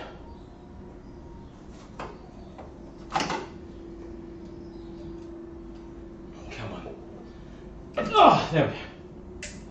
Oops, daisies. Oh, that just fell to pieces. There we go. A little bit of radiator pipe came off. Next radiator hose thing. Now, no, I'm using the wrong sort of screwdriver here. This is an electrical screwdriver, but it just showed up one day and never left. So I'm going to hold on to it. One of the like 5 contractors I had probably left it by accident, but they never came back and claimed it, so it's mine now. Hello, the random Foxgirl. Oh my god, Phil is mechanically inclined? Yeah, I've always really had a thing for cars since I was probably 11. So the first ever car I owned was a 1977 Ford Falcon XB with rally pack, hood scoops, all that jazz. Oh my god, it was such a cool looking car. And I didn't really know much about the engine, but we got that working fairly easily. Then after that, I had to start fixing rust. So I started with the quarter panels because they were the biggest rust things that I could see. And it taught me how to weld on sheet metal, how to weld to really thin, flimsy metal, how to bog, how to paint, primer, all that kind of stuff. I did such an amazing job on both of the quarter panels because that's what I just started with, and I was like, yeah, this is awesome. And then I noticed on the B pillar, I don't know if you can see from that angle too well. Anyway, on this B pillar here, there's a little bit of like bubbling rust on the car. I was like, okay, cool. Let's see how much rust is here. I can fix this.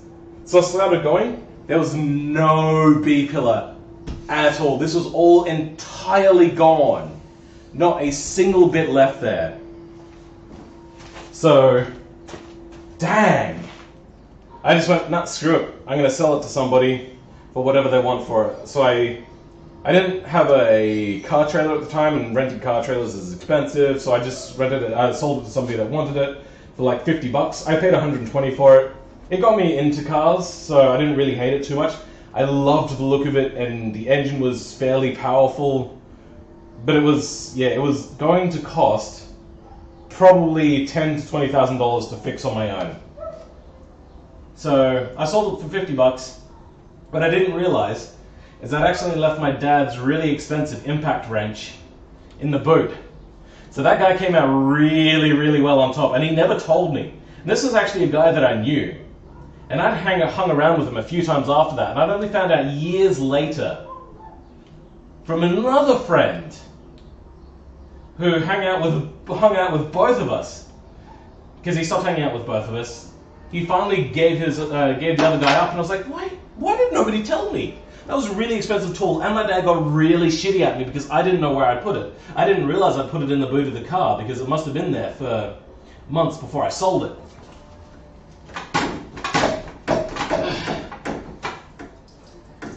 Okay, yeah, too much liquid in there. I'm gonna go get a bucket or something.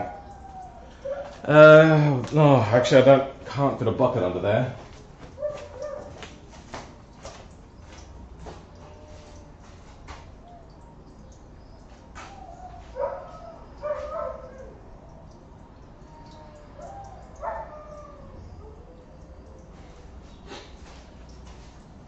I have nothing. Well, it's just going to have to evaporate then. I'm just going to move some electronics out of the way. Just some cables. There we go. So yeah, the next car after that was a small little cash grab that I did with a friend. He really taught me how to properly paint panels and whatnot. We got a 1970s, what do you call it, Holden Gemini, which is actually an Isuzu. And we did some panel beating on that. The engine was fairly good. We did a bit of a service on it, replaced the oil filter, checked the fluids, all that kind of stuff, and then sold that car, made about $500 on that. Then after that, I got myself into working on my own Volvos, because I had Volvos as street cars. Like they were the cars which my parents gave me because it was the car that they had before they upgraded. And that's kind of the era in which I started to get into drifting a little bit. And then when I really got into drifting, like I drifted the Volvo a few times, and it wasn't really handling it too well because the car was at about 500,000 kilometers, which is what? 200 to 250,000 miles? Yeah, so that really, that engine was pretty shagged as it was. So I wanted to get a specific drag car, and a drift car, and all the people which I'd ever seen always had things like Nissan Silvias, Nissan 180s, and I had a chance to get a Nissan 180, which I ended up turning into a Nissan Sil 80. That car was so much money, and not as fun as working on a Volvo. I love Volvos. Volvos are the cars that I love. So I spent 2 years with that car, that Sil 80, not loving it. And it kind of killed my passion for drifting. So yeah, I never really got back into drifting after that, which is very unfortunate because I really do enjoy drifting. Now, I'm not pro level, because pro levels can do things like reverse entries, and I cannot do reverse entries. Well, I've never tried it, but I assume I can't do reverse entries, because that shit looks crazy insane. Alright, so much more we've got to disconnect. All these cables here. What is that? That's air conditioning. Come on. So whoever undid this air conditioning looks like they did it a long time ago, which means that they just probably vented a whole bunch of Freon into the atmosphere. Now, Freon is what they use for refrigerant to run the air conditioning in this car, and you really should not vent that stuff into the atmosphere. But they did.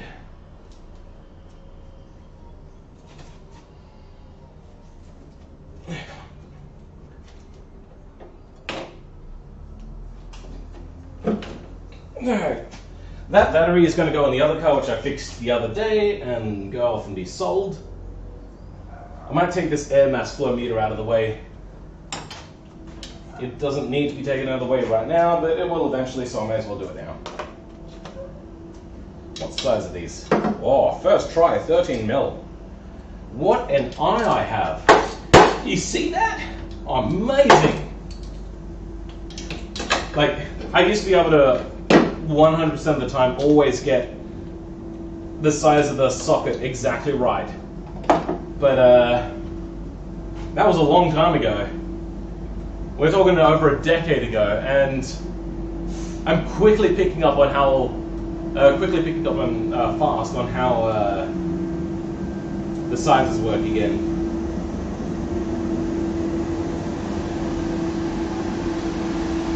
Hey, Street Sweeper, how you doing? Alright. So this is also the other thing, is Volvo, on their other cars, had lesser known technology to meter air intake. So with the mechanical injection, they had just your regular old air gate. So the more air that went through, the larger the gate opened, and then they knew how much extra fuel to put in. But with their electronic fuel injection, for years there, they still had air gate, which was so strange. Why would they do that? After that, they went along. Oh no, this is air gate. All right, I'll show you what air gate is in a second, so then you can get an idea of what this technology is. Yeah, so they ran air gate for a while, which was not a great way of doing it. The other way that they did it is they would have just a hollow tube with 3 electrical wires running through. One to test the temperature of the air, one to heat the air, and then one to test the air temperature again. So what that would do is they would know how much the temperature is at the beginning, and then knowing exactly how much they heat up the air, how much it cools down by the second wire, would indicate how much air is flowing through, and then they would extrapolate from that. And it's actually a fairly accurate way of doing it, though it is a little bit restricted because they have to run it through a bit of a venturi. Venturi is just a small narrowing of the air pathway. But these guys had air gates. So this is old school injection air mass metering. So you could just see there's a spring-loaded gate in there. As the air goes through, it opens up this gate. So that's how they did that. Right. Oh, what just happened? Give me a second, I'm just trying to get things sorted up. Seems that Professor Cypress got affiliated. Congratulations to him. He's not here now, but I'm assuming that Volvo has a 4-cylinder Probler 1.4 front-wheel drive, maybe? Nowadays they might, but I have not looked into modern-day Volvos since 2010, which is when I stopped paying attention, because they got taken over by, in 1999, they got taken over by Ford, and then they got taken over by China in about 2008, and they really just ruined their car design, all that kind of look, and they were mechanically just terrible. So I stopped paying attention to them. I like the older Volvos. But this is a small kind of hatchback Volvo from 1984 to 1986, I think? I'm not entirely sure. But yeah, so this was either a 1.9 or a 2-litre. I don't know which one this is. I haven't actually bothered to check it out because this engine is just going to go. I'm going to be sticking in a 2.5 litre. Now, I've also got a supercharger which I'm going to be putting on it. In these older cars, I don't think they ever had a 1.4 litre or a 1.5 or whatever. I know they had a Volvo 440, but I think they were also 2 litres or 1.8 litres. So yeah, this is going to get replaced anyway with a more beefy engine.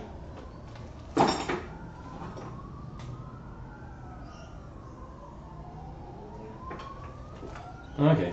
So yeah, Volvo's first ever front-wheel drive was in the 90s. Yay! The ambulance set off the dogs again. Whoa! Fantastic. Can you guys hear those dogs going off like crazy? Oh, every single time. Anyway, yeah, their first front-wheel drive was in the 90s. This was in the 80s, this car. So it doesn't suffer from front-wheel drive-itis. This is actually a transaxle. So only like really high-end sports cars ever bothered to have a transaxle back in the day. And that means that generally how an engine would be, being a rear-wheel drive, would have the engine, transmission, drive shaft, differential or axle out to the rear wheels. But that meant that there was a lot of weight up the front and not much at the back, so your car was a little bit unbalanced. So what they would do is they would put a bell housing here into a drive shaft and then have the transmission attached to the rear axle, or what the rest of the world calls it, a differential at the back. So then that kind of weight distributes the car a little bit more. So this car actually had a few advanced things put into it for its day. The rest of it was just horseshit though. Not a very well designed car. That's no dogs. You've got some screaming banshees back there. Yeah. No, they're dogs. You'll hear them bark occasionally, but usually the moment you hear a siren going off, they just lose their shit. They go apeshit. It's crazy. Every single time. They have not learned that they don't need to bark at that thing. Alright, so here's all the connectors where all the air conditioning goes in. Let's hope that there's no pressure in the system. Good. It looks like there's no pressure in the air conditioning. Alright, just got to undo that. That looks like a 7.8. It might not be a 7.8 though. Oh, exactamundo, 7.8. So yeah, we're just deleting air conditioning altogether because a race car doesn't need air conditioning. It'd be nice living here in Australia to have air conditioning, but it doesn't need it. It really, really doesn't. Now, give me a second. I'm going to read what you've written in a minute. If you've written anything new, yeah, that comes out. Just going to move everything up. Then I can see what's being said, etc., etc. And not have to move up every time that I want to read what you've written. Please tell me it didn't close off the window. Good, it didn't. What? This Microsoft tablet is so goddamn glitchy. I hate it sometimes. Alright. Oh, that's busted. No, that's good. Why? Why would it bring up Start menu? What? This tablet? Okay. I love this Microsoft tablet, but goddamn, it is so buggy. If you want something that works smooth, I just don't think there's an option out there for you. You want to spend lots and lots of money on a tablet and you want something smooth? There's still no option out there for you because they're all buggy. Or at least this one wasn't buggy, right up until it updated recently. And then it just, like, the touchscreen just decides what you wanted to press. It's like, no! I didn't want to press that. And the screen has also become inaccurate in, like, trying to touch the exact right place on the screen. These are, so 14. It's not 14, it's probably 15.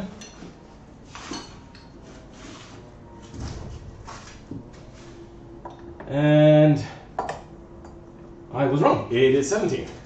Awesome. Look at me go.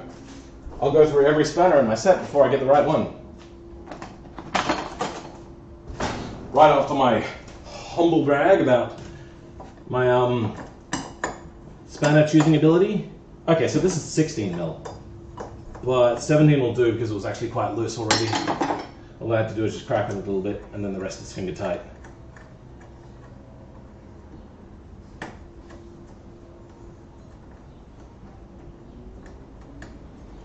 Now I don't have my engine hoist here, so I'm probably going to put this stream on, streaming IRL stuff on hold for a couple of days, go back to regular streaming, and then back to this once I get my stuff here.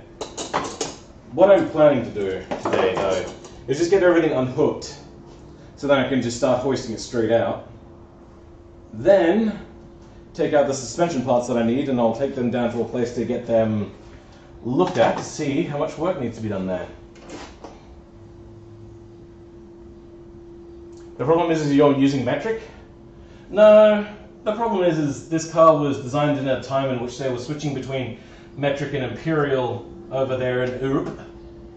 And yeah, some like holdouts on using the medieval measurement system known as imperial.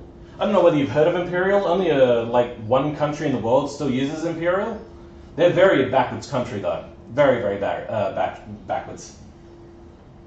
The rest of the world laughs at them because they keep on causing problems for themselves and for everyone else. Like I know it's very unusual to have a medieval society create a space program, but they created a space program. But because of their use of the medieval measurement system, they actually stuffed up and almost killed a whole bunch of astronauts because of it. But they don't want to hear about it, so we just sit back and laugh at them for using medieval stuff that came from England, and England moved away from, because even England was like, nah, that's too old-fashioned, bro. Do you like what I'm doing there? I'm teasing your country because you teased mine. Actually, no, this is from Sweden. Well, kind of from Sweden. It's not exactly my country. Let's try 19mm. See, what I like about metric over imperial is this goes 11mm, 12mm, 13mm, 14, 15, 17, 19. They skipped 16 because 16 is just so rare they don't bother with it. And this one, it's 1/2, 9/16, and then 5/8, 11/16. Like, there's no... It's not smooth. Come on. Why? Why you do this? Alright, you know what? Screw you too, car. Choosing all of these weird random sizes. 7/8, it is. If you're not 7/8, I'm going to crack a shit at you. Oh good, you are 7/8. Oh, you know what? That's also in the wrong place. Let's get this set up.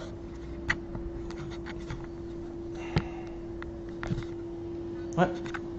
You know what, let's move this into the middle and do what we did yesterday. Oh, not yesterday, the day before. And we'll have one Skycam, and the other one can go there. There you go. Enjoy. So what do I have to do this? Has to go that way. Ugh. Man, that one was tight. Oh, no, now it's loose. Just had to basically get to that first 1/8 of a turn, apparently. Oh, spiderwebs, that's awesome. Love sticking my hand into spiderwebs. But I haven't seen any spiders around here, so I don't think there's actually spiders to have to worry about.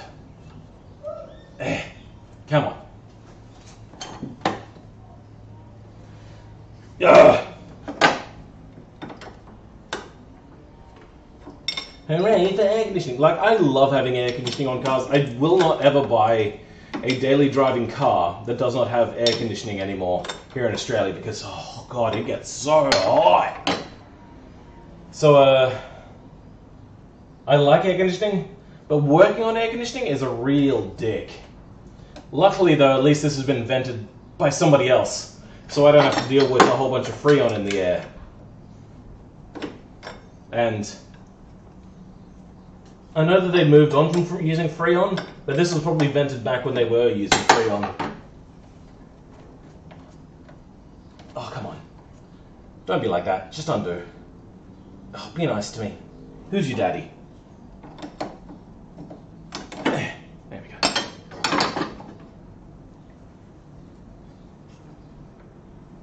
Oh, come on.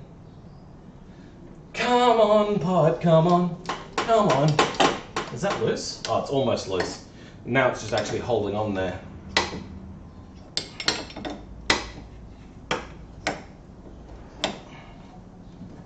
come off now. There you go. Hey, presto! Oh. Alright. This is going to be my third ever engine swap that I've ever done. Looks like a 15 mil. I'm going to undo one of the engine grounds. Nope. 17. Yep, 17 mil it is. What size is that? That's 30. Perfect. One of the first ever things I learned about Imperial is it's a 13 mil spanner at 1/2. Makes life so much easier to know that one little thing. And then 17, which is the other most common one, is 11/16. Or 11 something, I don't know.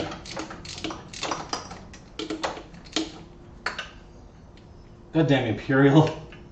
You imperialist pigs. I don't know why I try to sound like Arnold Schwarzenegger then. What I tried, and apparently failed to do, was to sound like, not Arnold, but a Russian. Came out Arnold Schwarzenegger there for a second. Perfectamundo. And I just amaze balls.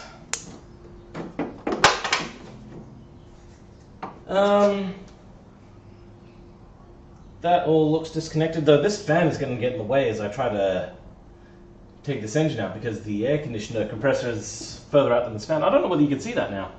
But here you've got the regular old engine fan, which is connected to the engine via fan belts and all that kind of stuff onto the engine.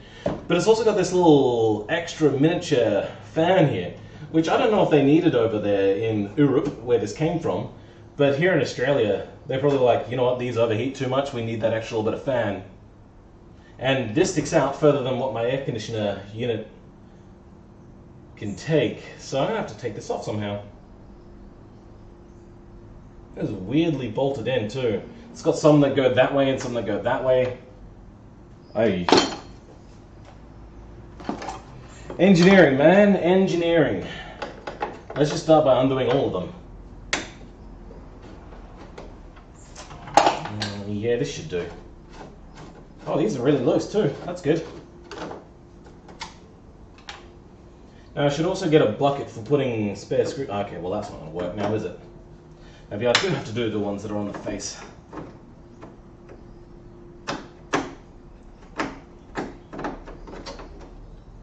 I can't help but think that they could have done this in a better way.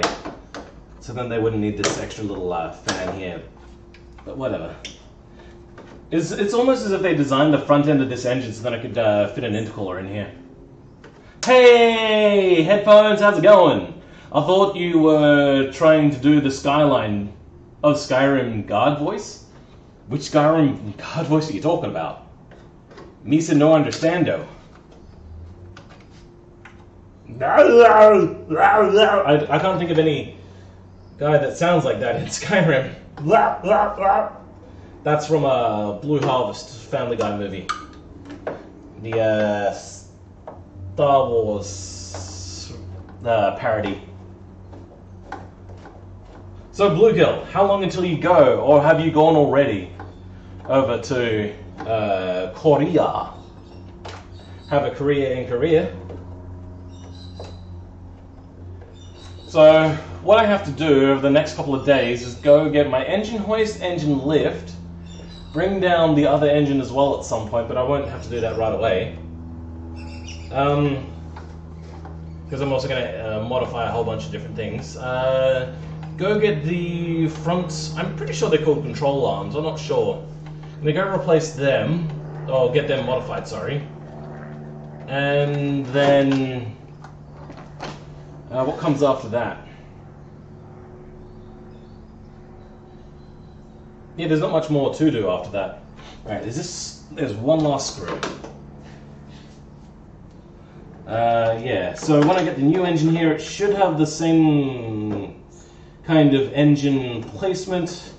All I have to decide is whether I'm going to have to move the transmission up to the front and ruin its brilliant transaxle, or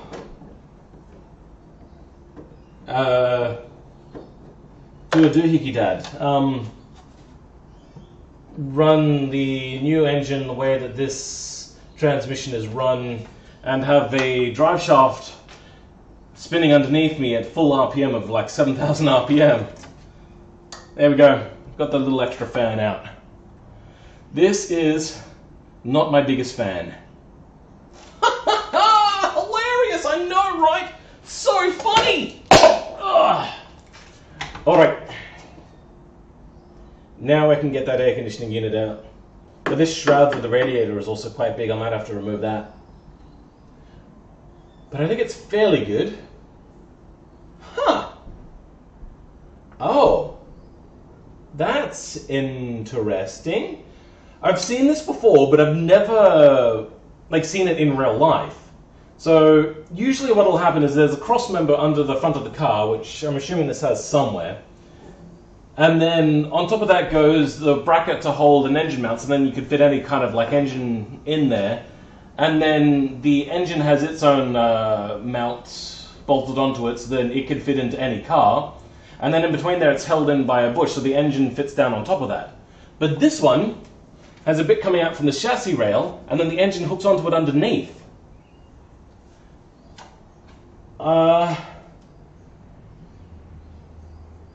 And that is a problem. That is actually a, yeah. I've never dealt with this before. So I'm going to have to undo this here, here, here, and probably one on the other side. That should do. I don't think it would be welded in place. But that turns it from doing one bolt to doing 4 bolts. That's... yeah, that's not... oh, sorry. Burping and hiccuping at the same time here. That's not going to be fun. I just wanted to say hi-bye. My flight leaves in 3 hours. Well, that means you can watch me for 2 hours and 59 minutes there, Bluegill. Or in the Uber, you can watch me on your mobile phone. No, that's fine. I get it. You want to watch me as much as possible. I mean, you don't have to do that. I get it. You don't have to. But you're going to anyway. I know you are, aren't you, Bluegill or headphones? Yeah. True fan there, true fan. No, I tried to do a Hubert, Dr. Hubert voice there. Didn't work. It ended up sounding like a creepy clown voice. Oh, nope, that doesn't want to come out.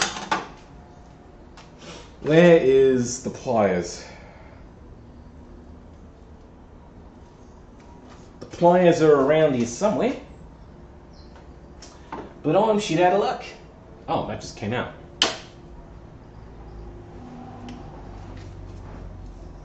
Come on, you can do it. I know you can. Ah, there we go. There we go. We've got another cable attached here. All right, that goes onto the starter motor, and I have no idea where that other cable goes. It goes onto the engine block. No, onto a sensor of some sort. Ah, that's weird.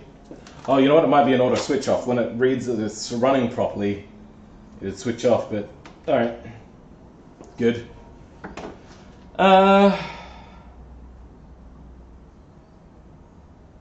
What else we got here? Because there's not a whole lot I can do today. Just a whole bunch of setup. I might even after this stream go in and set up my computer and start streaming from my computer again. Oh, today. Ah, there we go. Also, I have to undo that clutch cable, which is going to be real dicks.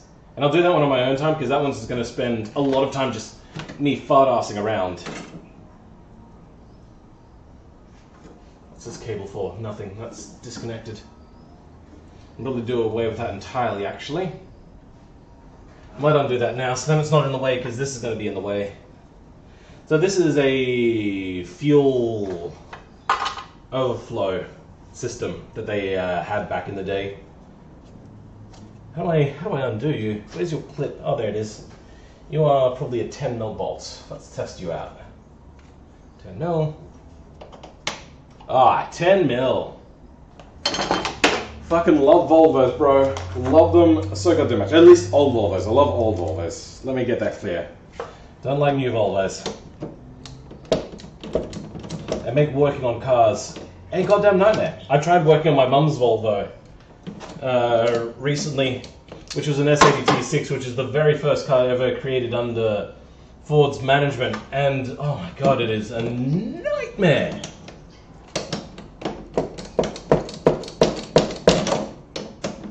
All I have to do is figure out why the fan was turned on, and I kind of had to guesstimate, because it has a reader in there, which a lot of modern cars do have, and now I think it's mandatory since like a decade ago, but that was well after this car was made. I can't even remember what the reader's called. Anyway, I hooked it up there, and though it had it, most of the stuff is not compatible with it because it's one of the first ever cars to have it. So it was so hard to figure out what was wrong with the car. So I kind of went online, and the general consensus, though not all of it, was the controller, which for some stupid reason is connected as built into the fan shroud itself. Meaning that you have to replace the whole shroud and the fan and the controller all as one, as opposed to having to just replace the controller. And controllers used to fail all the time, so it makes no sense to me as to why... Actually, it does make sense to me, so they can get more money and spare parts later on down the track. But the shroud and the fan were fine, it was just the controller. So I looked to see if you could buy just the controller itself. Nope. Even second-hand parts places don't bother removing them because they are really quite well put in there, so then you can't take them out separately. Where's, there it is. Use this tool here.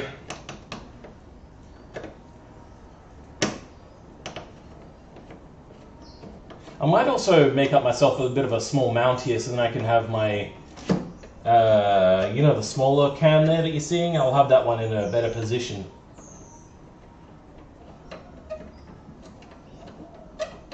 I might also change what I'm doing on the list on the side there. Give me a second. No, okay, still not undone. Wow, this thing wanted to be done all the way out. Oh, that's right, yeah, I'm also going to get a bolts bin, so then I have places to put things. Oh, yay, dead redbacks on the back end of that. That's not going to give me nightmares at all. Nah, it'll be fine, bro. Alright. Now, how does this undo? A bolt and a screw, alright. I can do that.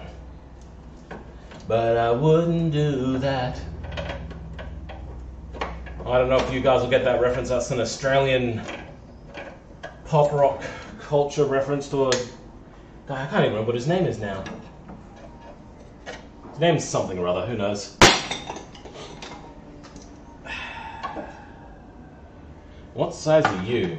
You look bigger than 10 mil. It's because you're bigger than 10 mil. What's the biggest this goes up to? 12 mil. Alright, let's try 12 mil. Nope, you are 13 or bigger.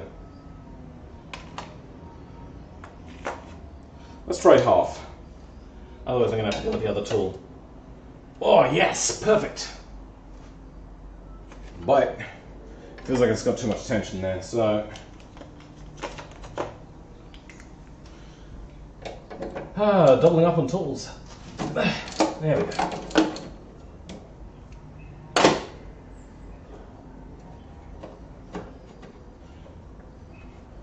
Do what Americans do and do the quick-fire engine swap. What's a quick-fire engine swap? Is that where you switch so quickly that it catches on fire? Because you didn't do it right? No, this is going to have a... the biggest issue for me is going to be my aftermarket fuel management system. I've bought it like 2007 maybe, I'm not sure. But yeah, I bought an old programmable ECU, engine control unit, so then I can tune it properly, because the engine that's going in isn't the standard engine anyway. Alright, well I may as well undo as much as possible in here, now that I'm reaching the limits of what I'm going to be doing today. The other engine is also not going to be a direct bolt, and I may have to do some firewall cutting. Lol, that's when you cut the engine mounts and torch, or with a torch, and let it drop onto the ground. No, there's no point in me doing that. I could do that, it probably wouldn't have a whole lot of effect. But I don't know how I'm going to attach this new engine into the engine bay, because the way the engine mounts work. I'm probably going to have to recreate the brackets all entirely from scratch. I'm not going to run solid mounts, I'm going to run actual proper, what do you call it? Proper,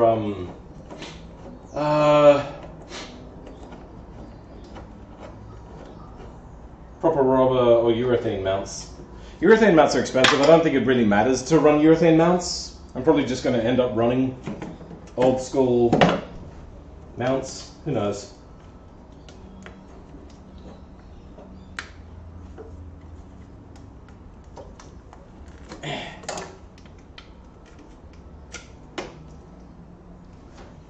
Also, if you live in the USA, you never got this car over there. This is a Volvo 360. Not even common here in Australia. But they were a very cheap car for its time, but very well equipped. So this is, I think, a 1984 model. But it's got air conditioning, it's got electric windows, it's got...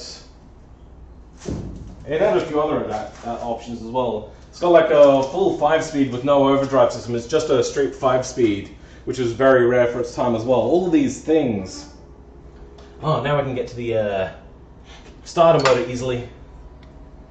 So let's go ahead and start detaching the cables from the starter motor. Okay, well I can't fit that in there apparently. Gonna need a spanner. It might actually be a 12 mil as well. Let's try that out. 12 mil. Are you 12? Can't really tell because I can't get the spanner in there properly, but it looks like a 13. 13 mil is not a very common metric size. So that's probably actually a ½ inch. But I can use a 13 mil on it anyway, just out of pure obstinance. Why would I stoop to medieval measurements? Literally, back in the day, a foot was just a random measurement that they kind of took from most people's feet, and they just kind of went, well, I have bigger feet, so I'll make it slightly smaller type thing. And it kind of evolved from there until it started to become a standard of the king's foot size, I believe. Yeah, just real buck wild shiznak, patty whack, so you can give the dog a bone. Oh, I didn't need to undo that one, but whatever. Got this cable off at least, so... what else we got here on this side? Not a whole lot. Oh, I see the... What is that? Oh! Oh! Oh, I see it now. So, yeah, I didn't think about this at all. But the clutch housing is all up here, not at the transaxle. Because I just saw the lever here, and... Unfortunately, that was not so bad. It could be worse. This is a, what do you call it? Cable clutch, not a hydraulic clutch. I might leave it as a cable clutch just out of pure simplicity, but I also might replace it with a hydraulic one, who knows, depending how the mounting looks on the engine that I'm going to put in here. If it looks like I can fit a hydraulic one on, I'm going to switch it to hydraulic, because cable, not so good. Oh no, that's the wrong way around though. Because the cable will pull, but a hydraulic will push, so it may not be compatible. We'll see. We'll figure it out later. I really should take this out of the way and get this mother flipper going and dusted with, because at the moment it's in the way of me working on, what the hell? A McDonald's cup tray? All covered in black mold? Yeah, that's healthy. I'm just gonna get rid of this and just cover it up, because I don't really need the heater. I've decided I'm not gonna bother running the extra heater bit. Alright, how do I do this though? Where are the, okay, there, Phillips head screws. There we go. Actually, I'm going to go onto my OBS here and change some of the wording. Alright, let's Alright,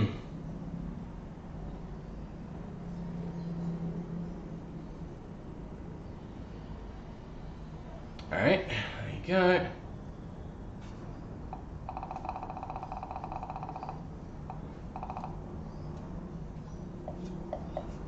Fix suspension. Oops. Great keyboard.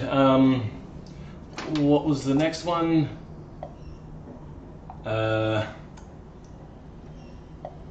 Disconnect. BitConnect! Disconnect. Engine. What else?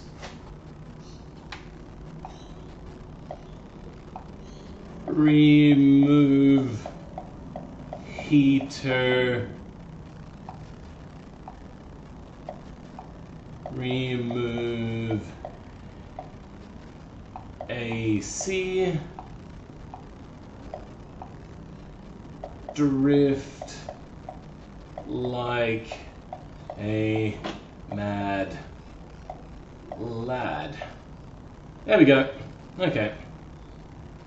Hey presto, Dunskies. Let me just get rid of this notification here.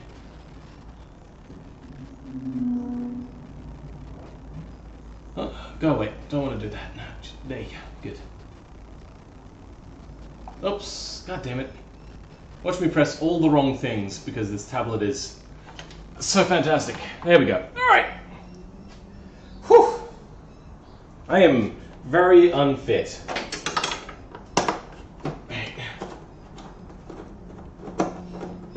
The annoying thing is these cars were manufactured all around the same sort of time, but this system here is different from the one that's on the other car.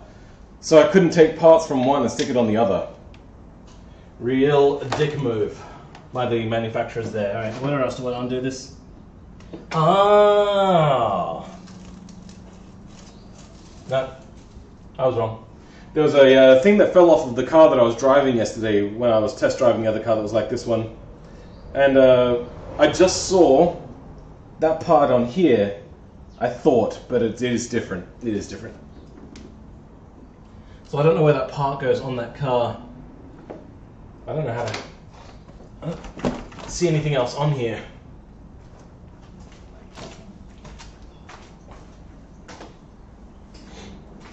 Where else are you attached? Is it the hoses? Is it the radiator hoses? Is that what's keeping you attached, is it? Because I don't care too much about this, I'm going to just get a breaker bar and try to wedge it free.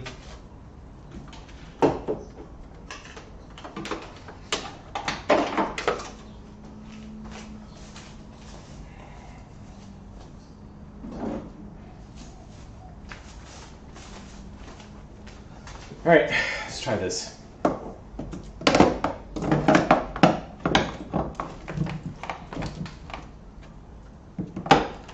What are we looking at? Can I see anything? Not really, there's not a whole lot here to see.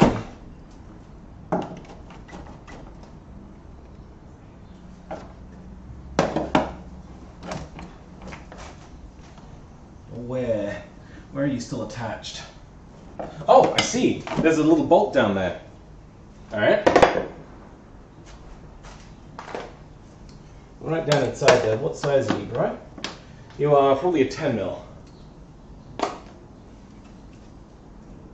It's 11. It's 10.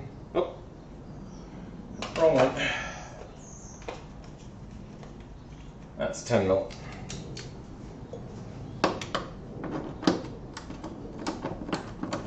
Ah, it's finger tight. Nope. Was I using the wrong size, was I? Is it actually like a 9 or an 8 mil? No, that's right. What the hell?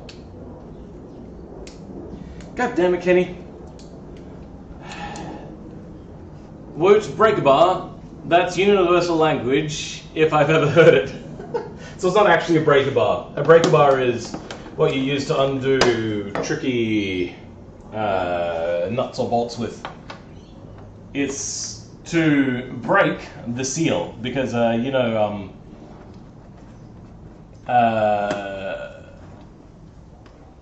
little bit seized, and sometimes you just have to break that seizure. You don't have to break the bolt, just the seal it's got on itself. I just use it as a general term, as a bar that won't bend or snap or anything most of the time. When I'm specifically talking about a breaker bar, I don't really change what I'm saying, so people might get a bit confused. I'll try to be clear. There we go. Much easier now. We got zip ties. Let's undo zip ties. Ow!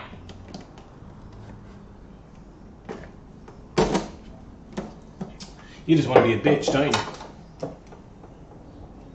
This thing is just living to irritate me. Good thing I didn't break the skin. I hate getting like infections from like all this crap and rust getting into my blood. I'm just like, fuck it. I've had it too many times. But that's working on like grosser cars than this. This car is not so bad. The car I was working on, it actually had mold and crap all over it, and I was getting shards of metal stuck in me that I couldn't get out properly. That was the old XB I was talking about. The thing that was so rusted it had no B pillars technically. Can you just please break off? There you go. Thank you. Right, where else can we disconnect this as much as possible?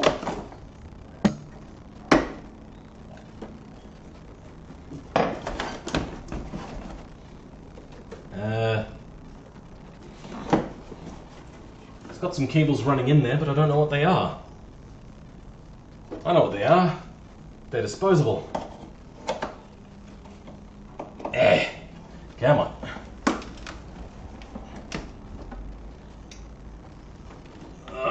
Nope. You just want to be dick in my ass, don't you? I know your kind.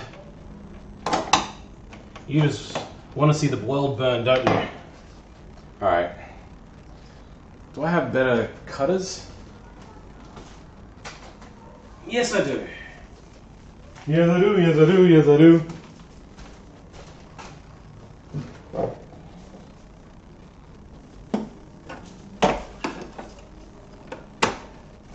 Come on. Oh, come on. You can do it. Just cut.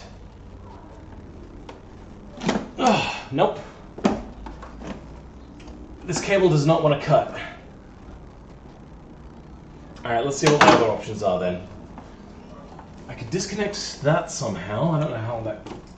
Is that clamped or is it just undo? Oh, it just undoes. And what about this one? That goes down... Oh, that doesn't matter.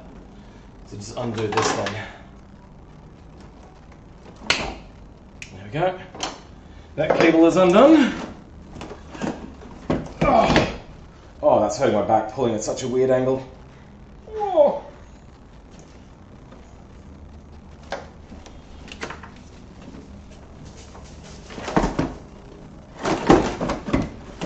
Alright, how are you connected? You are not connected. What else is connected then? Ah, there we go. That would be the radiator. No? Maybe. Maybe not. No, no, it's not.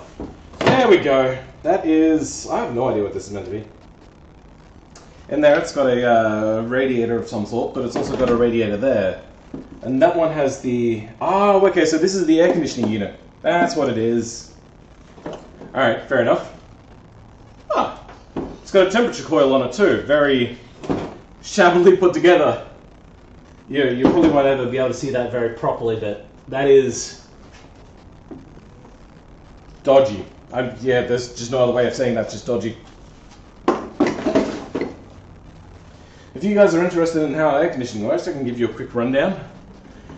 But in the meantime, alright, so what are we looking at here? We've got some more cables available. Oh, bro, I didn't realize at first, but now I have like such good access to the bolts on the bell housing.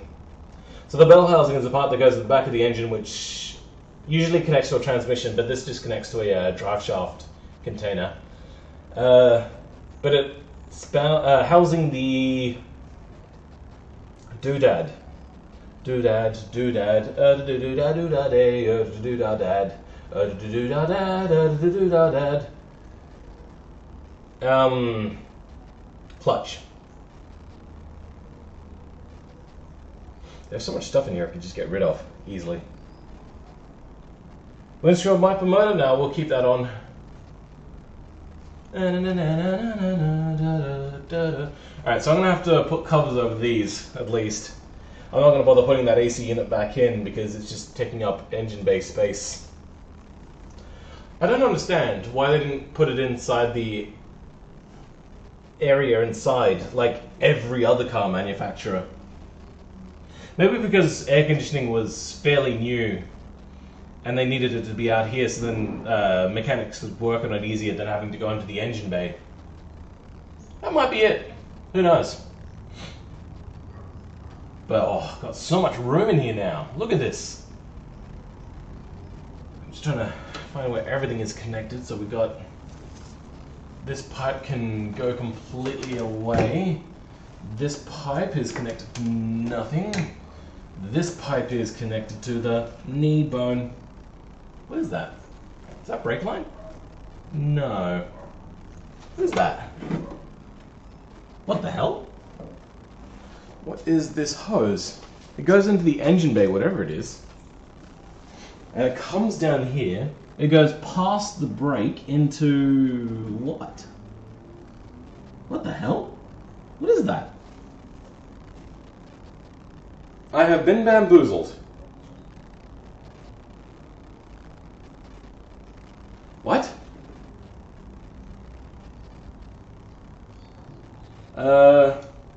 I'm going to, because I'm going to have to anyway, go underneath and have a look. I'm going to jack up the car, take the tire off, have a look underneath.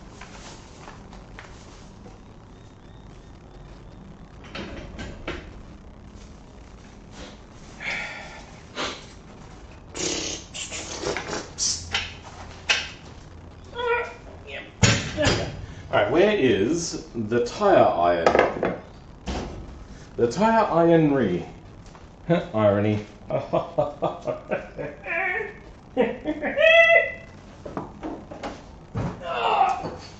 Alright, I am getting a little bit exhausterated.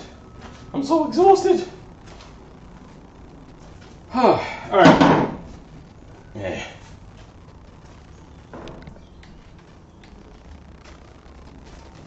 Let's jack this engine up.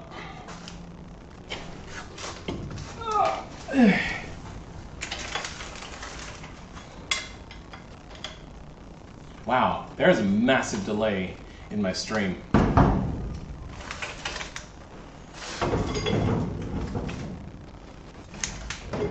There we go. Oh, you can't really see back here. Dang, oh well. I'll fix that in a minute. Can't get this jacket here properly either. As I did. It's too close. But that doesn't matter. It's fine. Whatever.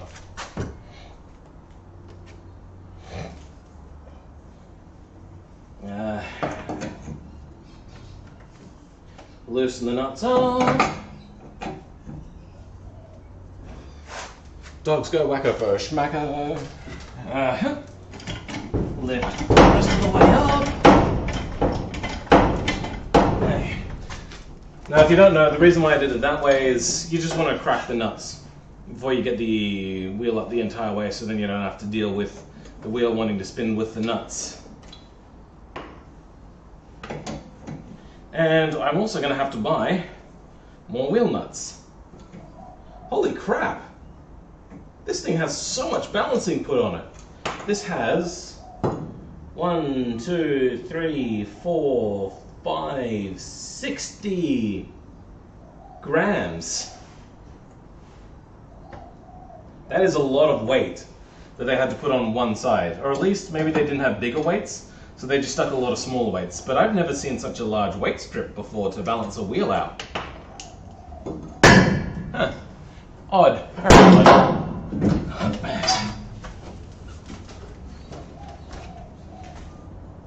Oh. Bang crash. Just need to make sure my thing's not going to turn off here.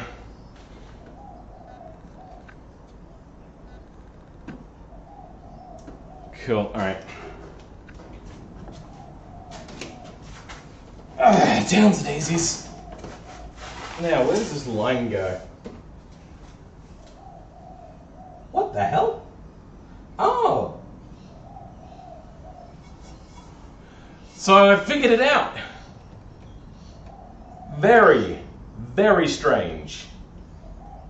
I have never, ever seen this before.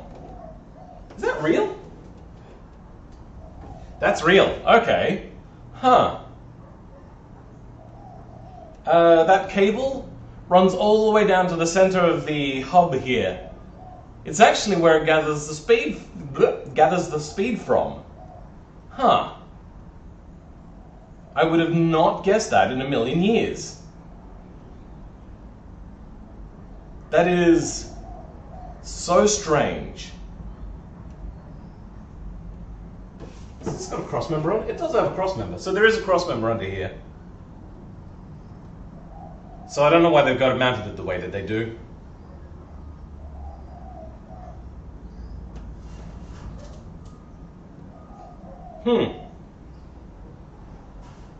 Odd. Very, very odd.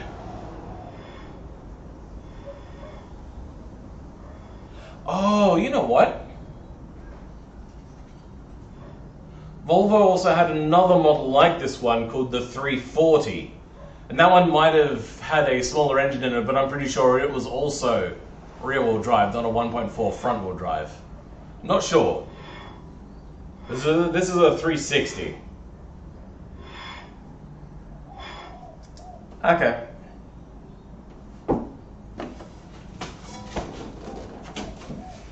I might also simul-stream this to YouTube, because Twitch is really mainly only for people wanting to watch game stuff.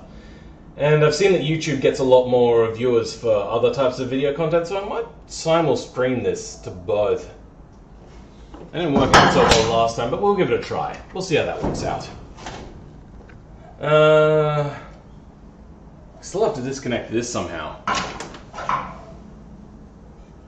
But I don't want to because it looks like such a pain in the dick. How does that... I hate spiders. I hate spiders. I don't know if there's spiders here, but there is enough spider webs in this, like, underneath manifold area. We'll probably make a spider out of how much spider webs there are here. I'm having to wind it all up like you do with fairy floss just to get it out of there. Alright.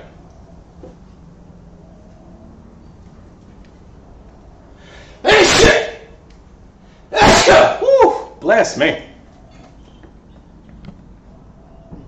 Sorry about that. How is my stream health doing? Ah, I've dropped 0.3%. That's not bad. I'm happy with that. How does that undo? I can't see. Did they put that on before the manifold so then you can't get in there properly? Oh, I can't see from this angle. I just can't see it.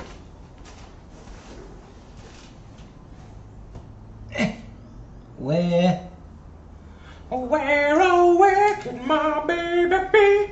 The Lord to go away from me.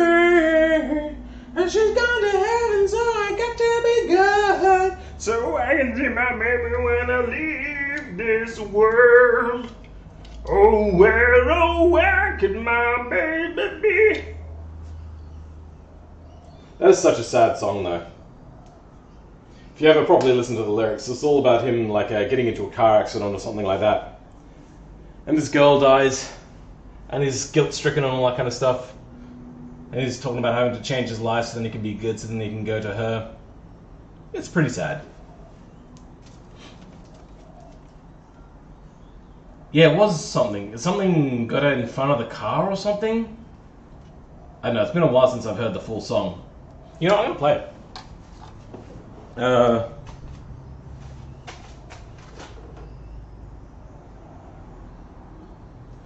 Where, oh, where could my baby be? The Lord took her away from me. Pearl Jam, Last Kiss. Could my baby be? Lord took her away from me. She's giving her hands, so I got to be glad. I can see my baby when I leave this world. How do I undo this? Why you be a bitch? So he's gone on a date in his daddy's car.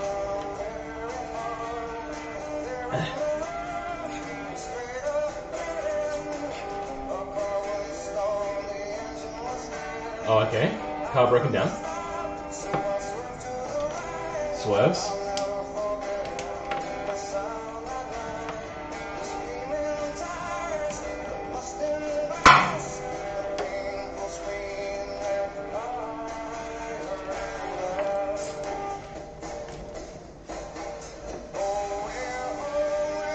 So the last thing he heard in the accident was his girlfriend's voice.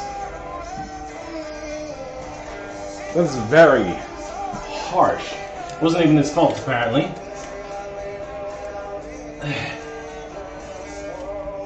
Oh, come on. There we go. I know these injectors are a lot harder than what they should be, really.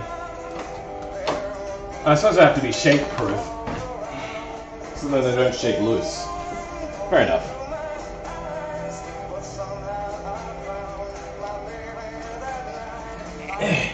Nope. I'll have to undo this too.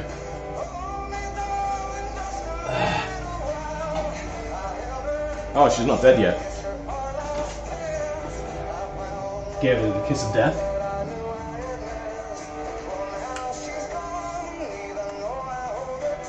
She died in his arms.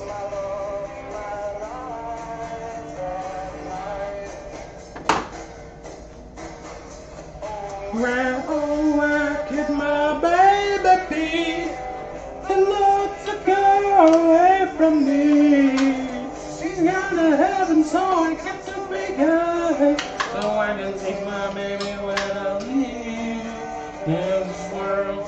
Wouldn't it suck if he like changed his life to be really good the entire time, and then it turns out that she was like secretly an evil person and she actually went to hell? Dick moves. That'd be so funny though. I'd love it if she actually planned this, so then she knew she would go to hell, and he would go to heaven, so then he'd like have a really boring and dull life.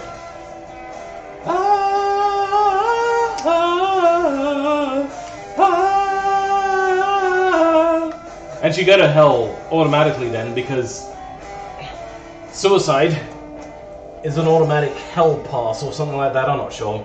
I don't actually believe in religion or anything, I'm just making up shit. Alright, what else is connected? Whoa, whoa,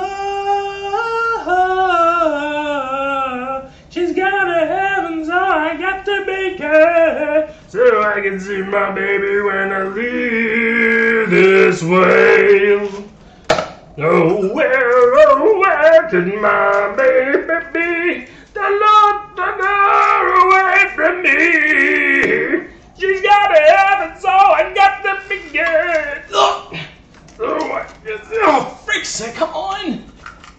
is not loose?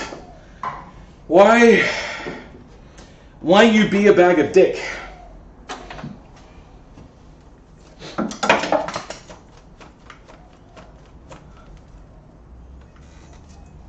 Ugh.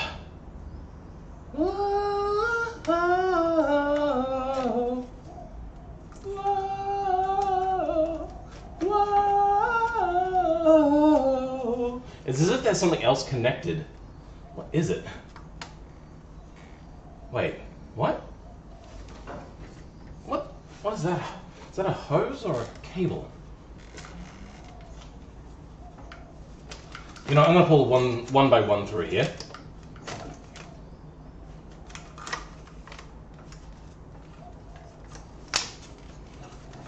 Why'd this all have to go through freaking in between a runner though? That's such a nasty little thing to have done to us. There we go. There we go. So what is still connected?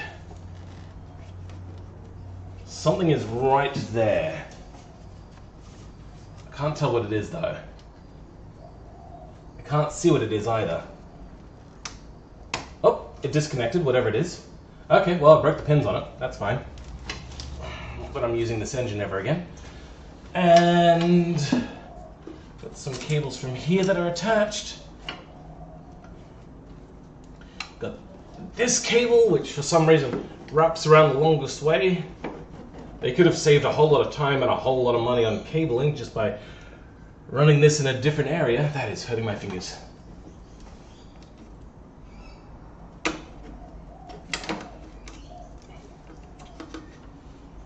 There we go. Is that? Yes, that is part of it. What else we got? I think there's one last thing. Oh, that cable. Yep. No. Oh, that might have been it. Nope. There is still something clearly still connected somewhere. Oh. Alright, let me rest my back for a minute.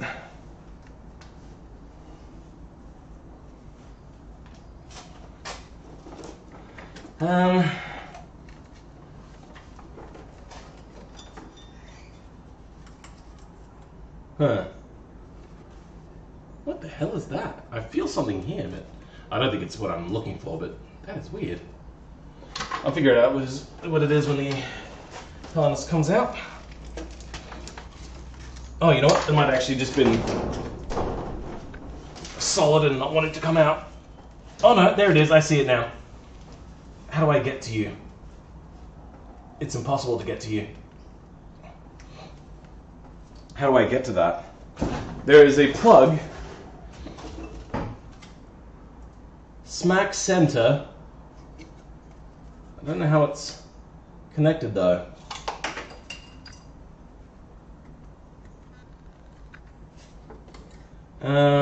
It looks like it's got the same sort of wire clip housing. I don't know how to get in there. It's like an underside clip housing. I can't. I have man hands. Here we go. Alright, this side I can fit it on. Around there. I feel it. Can't get my hand in there properly though. Alright, I need that flathead screwdriver. Wherever I put that flathead screwdriver, come out wherever you are.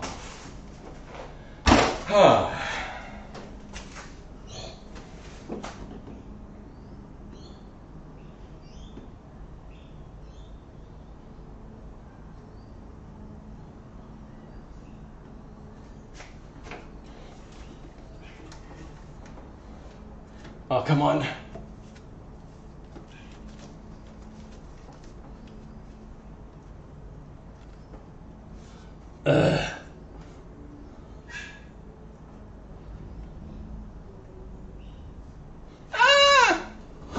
Why you be a dick? Huh? You know what? I'll take this. Ah, shit! Oh, my ankle! Oh! Ah! Ooh, okay, yes, that happened. Ah, I knocked the ball of my ankle Oh, right on a nerve on one of the parts I dropped on the ground. And it was the air mass flow meter.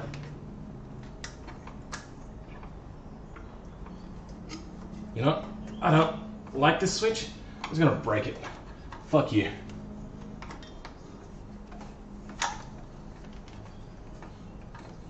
Alright, now I can get pliers in there and try to yank it out. Something. Because all it did was just bend. Oh, oh, oh, oh, she's gonna have it, so I got to be good, so I can see my baby when I leave this world.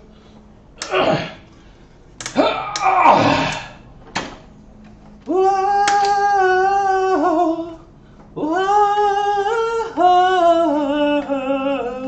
she's gonna heaven, so I got to be good, so I can see my baby when I leave this world.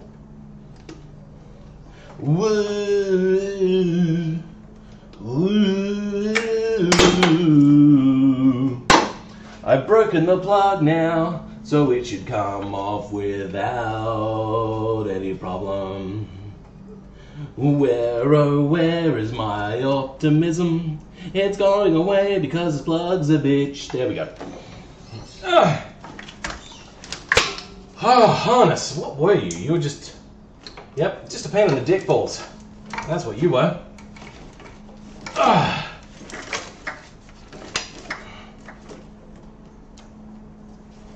I've gotten so much done today.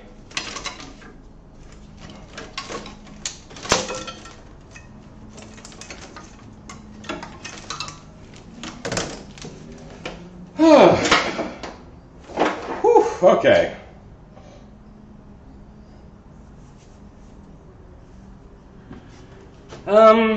Let's see.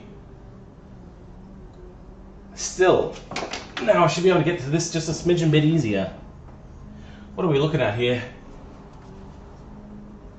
Flathead, I should be able to fit it directly down between the cylinder heads. Now, where did I put the flathead? Because that is something I'm going to need.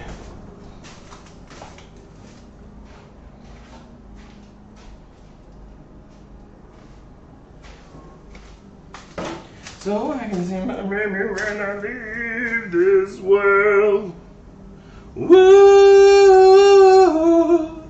woo, woo. Just gotta happen, so I got to be good, so I can see my baby when I leave this world. Where did I put the goddamn screwdrivers? I had 2 flathead screwdrivers. I have a shocking memory. We're talking about the tits. I have shocking memories. Whoa, whoa,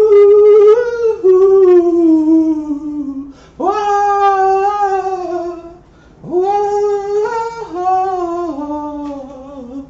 She's gotta have it, so I got to be good. So oh wait, hold on. Is it here? No, it is not here. It is I! Did I drop them on the ground? Let's have a look underneath. No, it is not underneath. I'll put them up here. No. Did I accidentally put them inside of this air conditioning unit? No.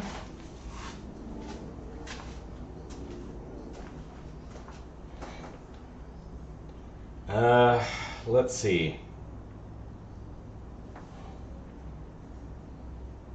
No, just nothing.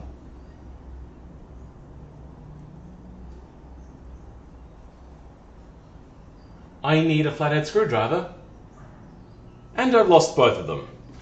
How did I manage that? Alright, did they fall down inside here? What's the other option? Oh, okay, well I lost that screw. Doesn't look like they fell down here, but they might have. What? I am a magician. You guys may not realize that I'm a magician, but I am a magician. I can make tools just disappear. Like, I can spot easily one Phillips head and two Phillips head, but those two flatheads that I had, like, God, half an hour ago or so, just gone.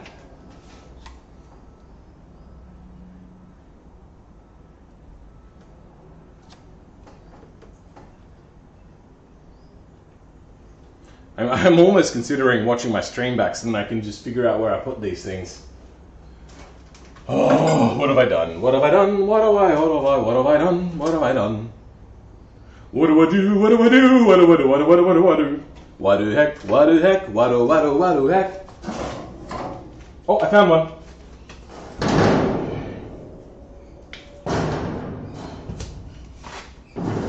It was hiding behind the tire, but I don't know if this is a long enough one. The other one may be my only option.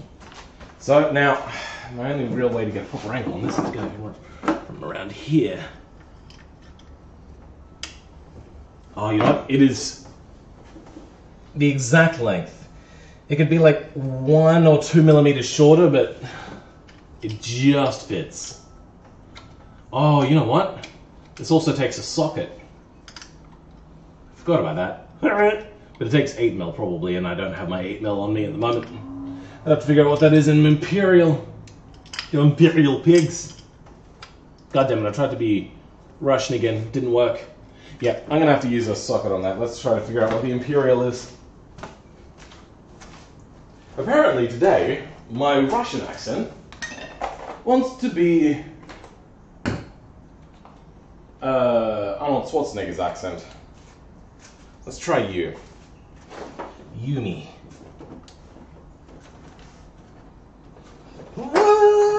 Oh, she's got a heaven, so I got to be good. So I can see my baby when I leave this world. Alright, one size down from whatever that is. I can't see because it's covered in grease, in gunk. 5/16.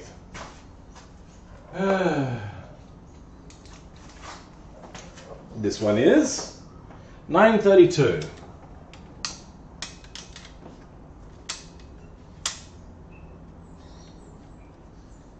Oh yes, we have a wiener. Oh baby, there you go. Just work it good. Don't rotate on me. Don't do that. Don't you hate it when you're trying to undo a hose clamp and it keeps pushing away and sometimes you just don't have the other angle to get another hand on there to stop it from rotating? Such a pain. It's less of a problem with sockets though, when you're using a socket on it, because it'll, you don't need to push, you just need to have it up against, I suppose. Whatever. Alright, let's watch how much it leaks. Oh! Ha! Dust came out. That's hilarious. Okay. You are free, you are free. Next one is this hose. Alright. Let's see where this hose is connected. It's gonna happen, so I have to be good. So I can see my baby when I leave this world.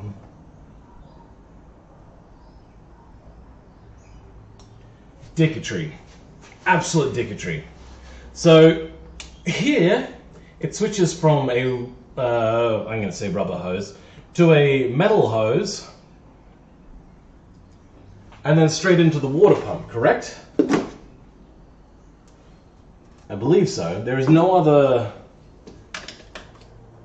there's no other thing in there. Unfortunately, this is connected with a clamp instead of a hose clamp. So it's one of those pressed clamps. Really? I hate undoing these things because they are just a mangled mess. Let's see if I can do it. Sometimes it's near impossible to do as well. You just end up cutting the hose, which I might do. Who knows? We'll see. Who knows? Who hose? Who hose? I know. Genius. Comedy. Come through. Make way. Gangway.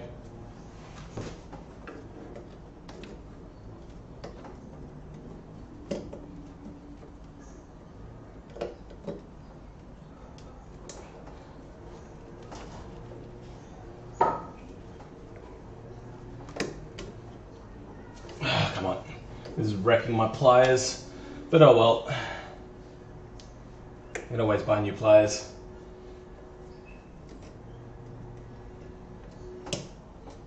And push it off. Come on, off you get. I was pushed on here like a hydraulic hose. Why is that? Anyway. Oh, that's on there. Let's define on there. Well, I'll take a picture of this, because that is on there.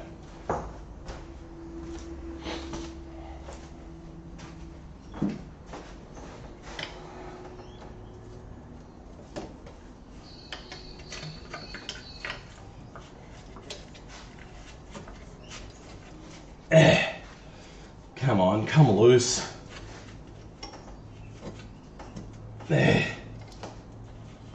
Oh, this is solidly seized. Good job at seizing this on there, whoever did this, my god. I'm gonna get this clamp out of the way, but unfortunately, there we go. It's being a bit of a dick. I hate undoing these so goddamn much. See, the way is to not pull on it, but to push. Otherwise, it works like a Chinese finger trap.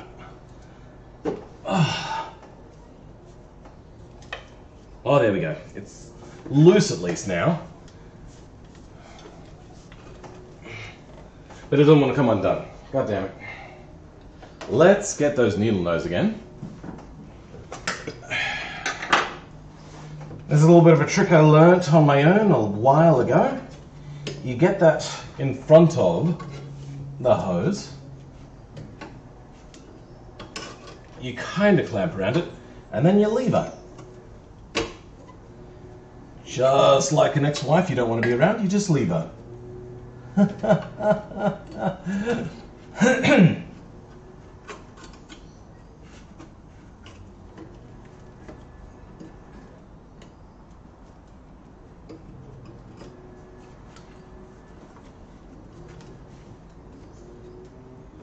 Come on. There we go. There you go. God, this is really deep. Much like Jaden Smith. This is so deep. Get it? Making a joke because he thinks he's a philosopher. Oh, my back. My bach. You know what, let's undo this plug because it's just getting in the way at the moment.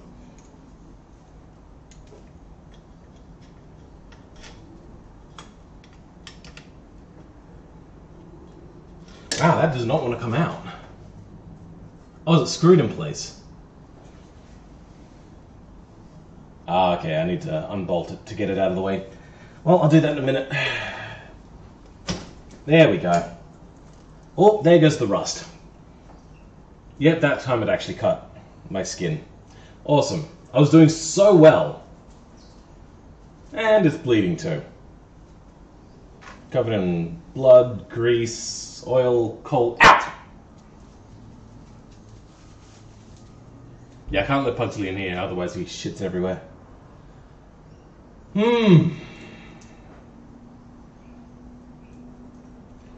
Next would be exhaust. That little thing there. Wait, what's that? Ah, there's a brace. Is it? Is that a brace? That is so strange. Does it have solid mounts or is it rubber mounts? No, it's got rubber mounts. So the engine has rubber mounts. But then right here, there's a brace between the... Oh no, that's on the exhaust. Oh. There's a brace from the exhaust to the transmission. That is so strange. I don't understand why that is.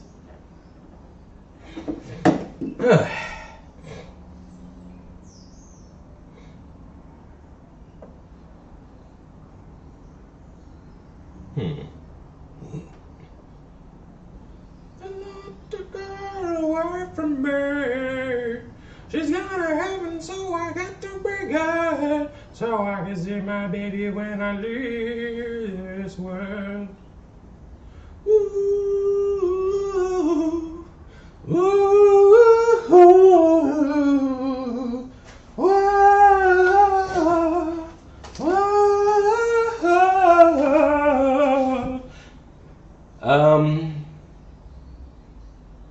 what else? Just that cable. There's a lot of little things to do. It's that like 10% dealio. Alright, let's keep working away. How do I kind of want to work on that from underneath almost. That is very deep in there. But I don't have engines, car stands. So I don't really want to get underneath the car right now. So I'll just undo some bolts around the bell housing. Are they 10 mil? Come on down to Browntown, because you fucked me. Why would you do that to me? That's 10, 11, 12 mil. You know what, I'm not going to go 12 mil. I've learnt it's probably 13 mil. I bet you it's 12 mil. It's 12 mil. Come on. What is this, a magical game of whack-a-mole? What do we got here? Come on down to Browntown, it's 10 mil. Yep. I was right the first time. Was I? Is this 11 mil? This would be the only 11 mils I've found on here. Yep.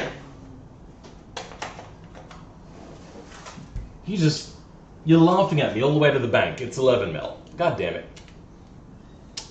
Well.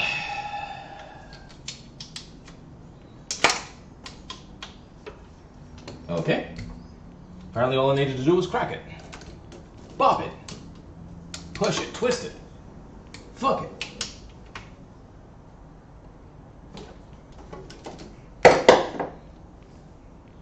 There you go. Woo, woo, woo. She's gonna have it, so I got to be good, so I can see my baby when I leave this world. Live, live.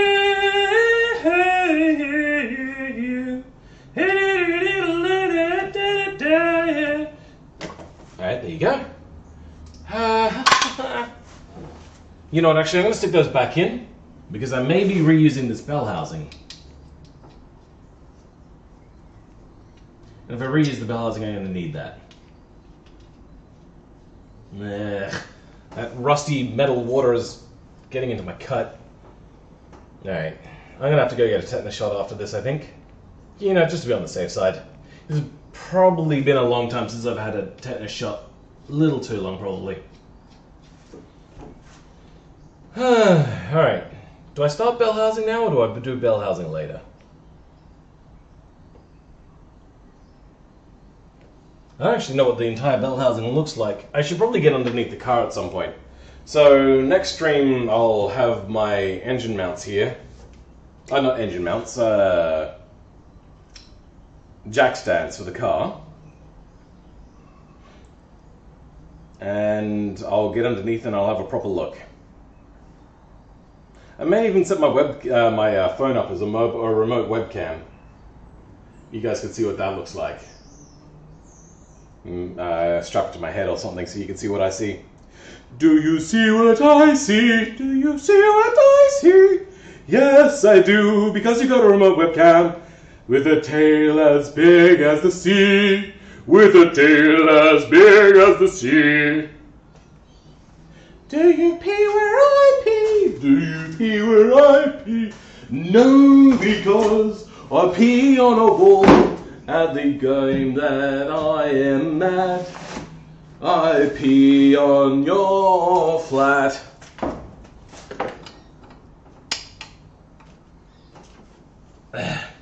Do you screw it, I screw. Do you screw it, I screw. Yes, I do. I screw over you. Oh,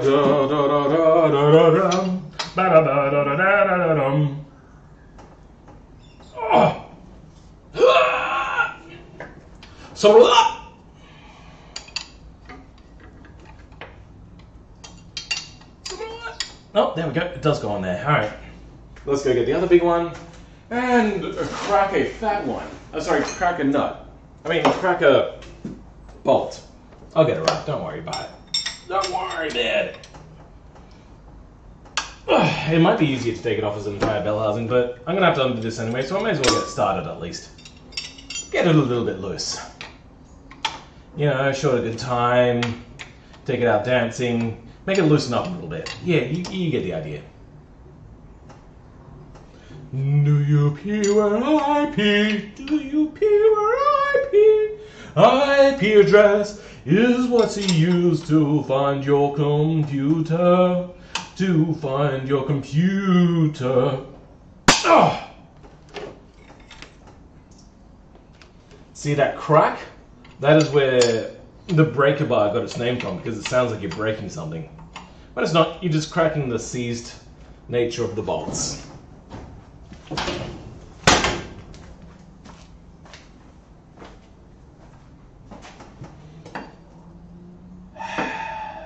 Well, that one's going to be a real pain in the ass. Because that one has that brace in the way. I'm going to move this chair. This chair is annoying me.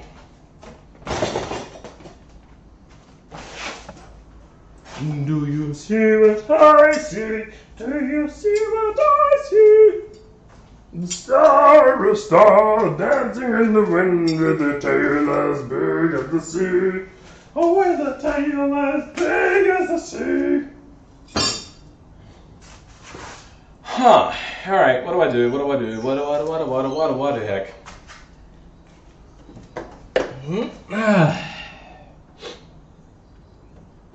Crack 2 bolts, that's a good start. Is that disconnected? Yeah, good. I'm just trying to make sure that everything that looks disconnected is actually disconnected. So then it'll be an easy just like pop out once I get the engine thing here. Is that plugged or screwed? That's screwed on. Ah, but that's plugged. So I'm going to do this fairly easily. Is there a pressure here? Nope. There we go.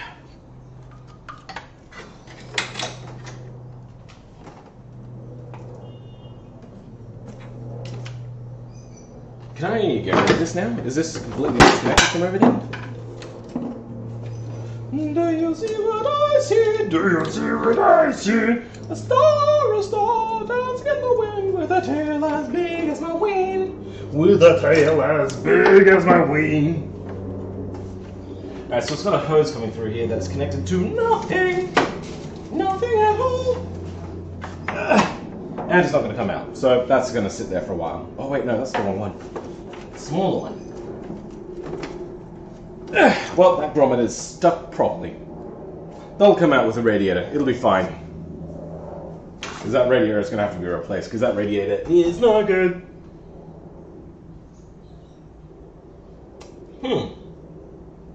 Yeah, yes, quite. Very quite. Okay, so this all looks completely disconnected here. On this side, oh, we found one already. What is that, 10 or 8 mil? Let's try 10. Yep, 10 mil it is. Get rid of this 11 mil because Why even? Just like 2 nuts randomly for the first time ever on this engine bay. Was there anything other than 13, 10, 15, or 17? Oh, actually, there was the 114mm as well. But that's the exception to the rule, because that's, yeah. Why not?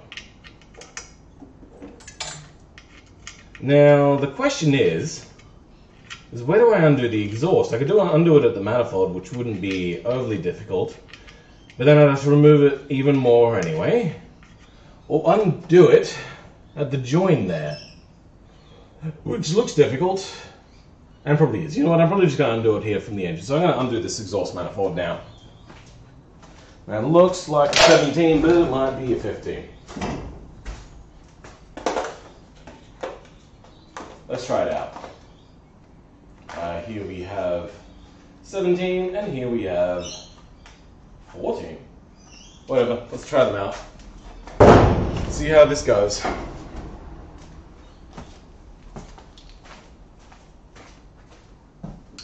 What do we got? Slightly smaller than 14. But 14 might do the trick. Do I need an extension for this? I might need an extension. I have little stubby extensions that might do the trick, but nope, it's good. Except no, that is 13. Alright.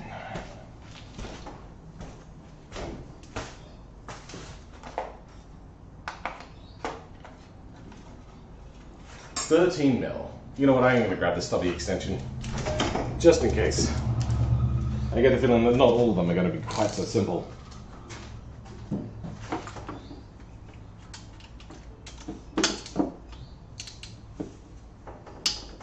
Oh, bro, that came out so easily. I'm going to WD-40 them a little bit though, so then they might move just a smidgen bit smoother.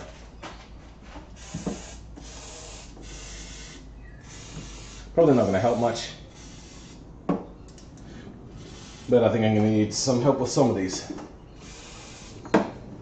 Alright. Do you see what I see? Do you see what I see? The stars dancing in the wind with a tail as big as the sea. With a tail as big as the sea. Hello, Professor Cypress, there's somebody here! What a surprise. I get it, yeah, I saw that you got that. What is this bullshit? I've got your invited to be a Twitch affiliate email. I press the get started and it takes me, your pages is in another castle? Oh. That's odd. I don't think I ever went through the email. I saw the notification pop up on my thing itself, my Twitch page. So, yeah, I don't know. See if there's just another way you can find yourself to that particular link. And you might get in luck. Or you might be in luck.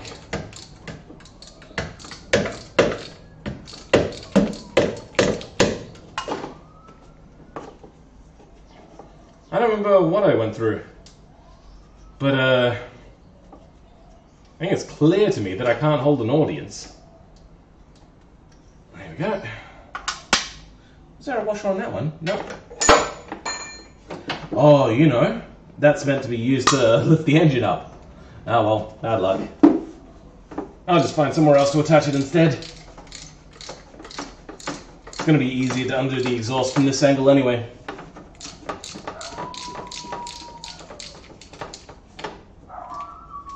Yeah, ever, like, probably like 2 days after that stream where I got hosted by Barger, which boosted me all the way up to affiliate, I have not been able to hold an audience. And I don't know quite why. I know I got cocky there for a little bit because I was just getting hosted like once every couple of days. But that don't happen no more. I think you're pretty much the only person that's hosted me since then. Only, I think, one other person hosted me once. Oops, there we go. Well, dropping all me nuts on the ground. I nutted all over the ground, apparently. Really? Yeah, it's been pretty bad for me. You, Bluegill, and this one guy that didn't come around today called a Frozen or Frost Jaguar. You guys have really been the only people that consistently come to my channel. Bluegill, oh sorry, not Bluegill, Mudjet has not been around for more than like 5 seconds. So, Mudjet's no longer a true fan, he's more of a friend. Oopsie daisies.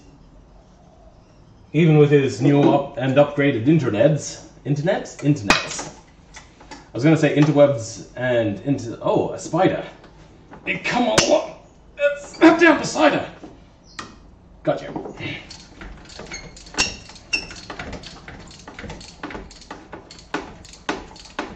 I mean, I don't host you most of the time because I know people who watch someone play Metal Gear and Silent Hill would not want to watch someone fix Sky. Yeah, I understand that. Well, he is busy. He has so much clown porn to watch.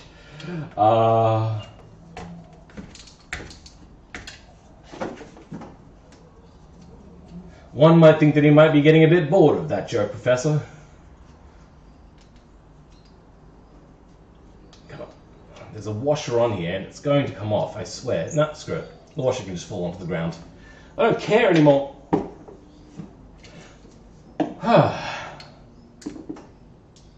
Also, I'm not really fixing anymore. I'm actually doing anti-fixing at the moment. At the moment, I'm dismantling and taking this engine apart, so then I can stick in the much faster engine. I've finished fixing that one car. As you'll notice, the color of the car has changed since the last time. This car is blue, where the other one was maroon. Well, I hope that didn't break. Oh, good.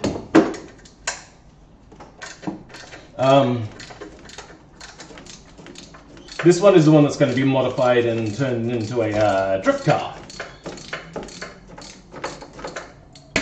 I kind of gave up on playing games for a little bit on stream. Why? It's so funny. I don't know cars yet. I played video games and worked on cars at the same time. I was playing The Sims while I was working on cars, which is a very removed game. I was also playing a lot of Gran Turismo, actually, at the time, now that I think about it. A lot of Gran Turismo. I love that game so much. Oh, my back. But yeah, I understand. So I'm trying to carve out a bit of a niche here, and also fulfill one of my dreams of getting this car ready to go onto the drift track again. I'm thinking about simulcasting to YouTube as well, because I think this would actually be more popular on YouTube. Or maybe I'll just stream to YouTube instead of Twitch. But I won't do it to my regular channel, because I don't want this sort of content to be on my YouTube channel.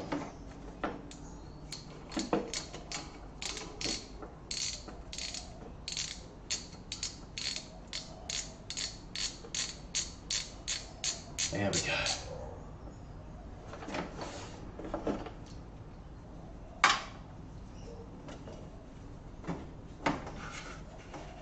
Well, no, that exhaust doesn't want to come off too easily. Where's that bar? Try to yank it off. YouTube tends to be more lenient with streams. Streamers? I don't know what you mean by that. I have... Oh, that's right, I've got it over here. Where can my baby be? Lock the car away from me. She's gotta have it, so I got to be good. So I can see my baby when I leave this world. Nope. Nope. Yes? Yes. Yep, that's loose enough. That'll do for now. Pretty much at the end of what I could do today. Okay, I found a back door into the page. Good. I think that's what I did anyway. Like, I was just kind of surfing around and saw that it came up. Alright. Yeah, you're doing much better than me, Professor. Oh, Griffin Thief, I haven't seen you in yonks! Are you fixing a car engine? Actually, no. I'm removing this engine so I can put in a much higher performance engine, and I've got a supercharger sitting over here that I'm going to be putting on it too. The car that I fixed was 2 days ago. That one is now out in my front yard, and I'm going to be chucking a for sale sticker on it very soon.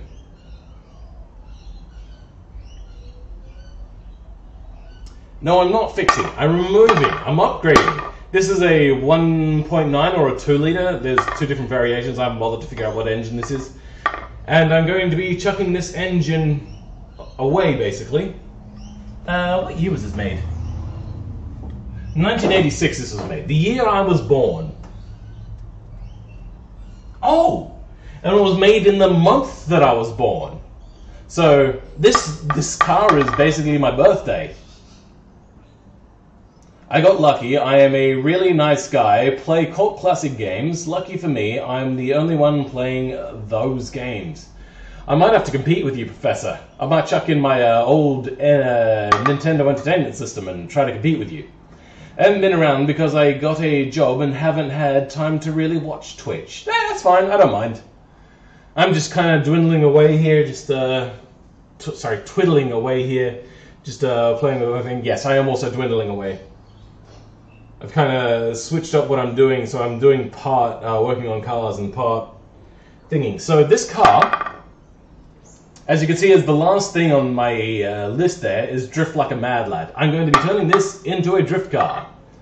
This car actually has a lot of stuff already going for it to be a drift car, but I'm going to make it an even better drift car.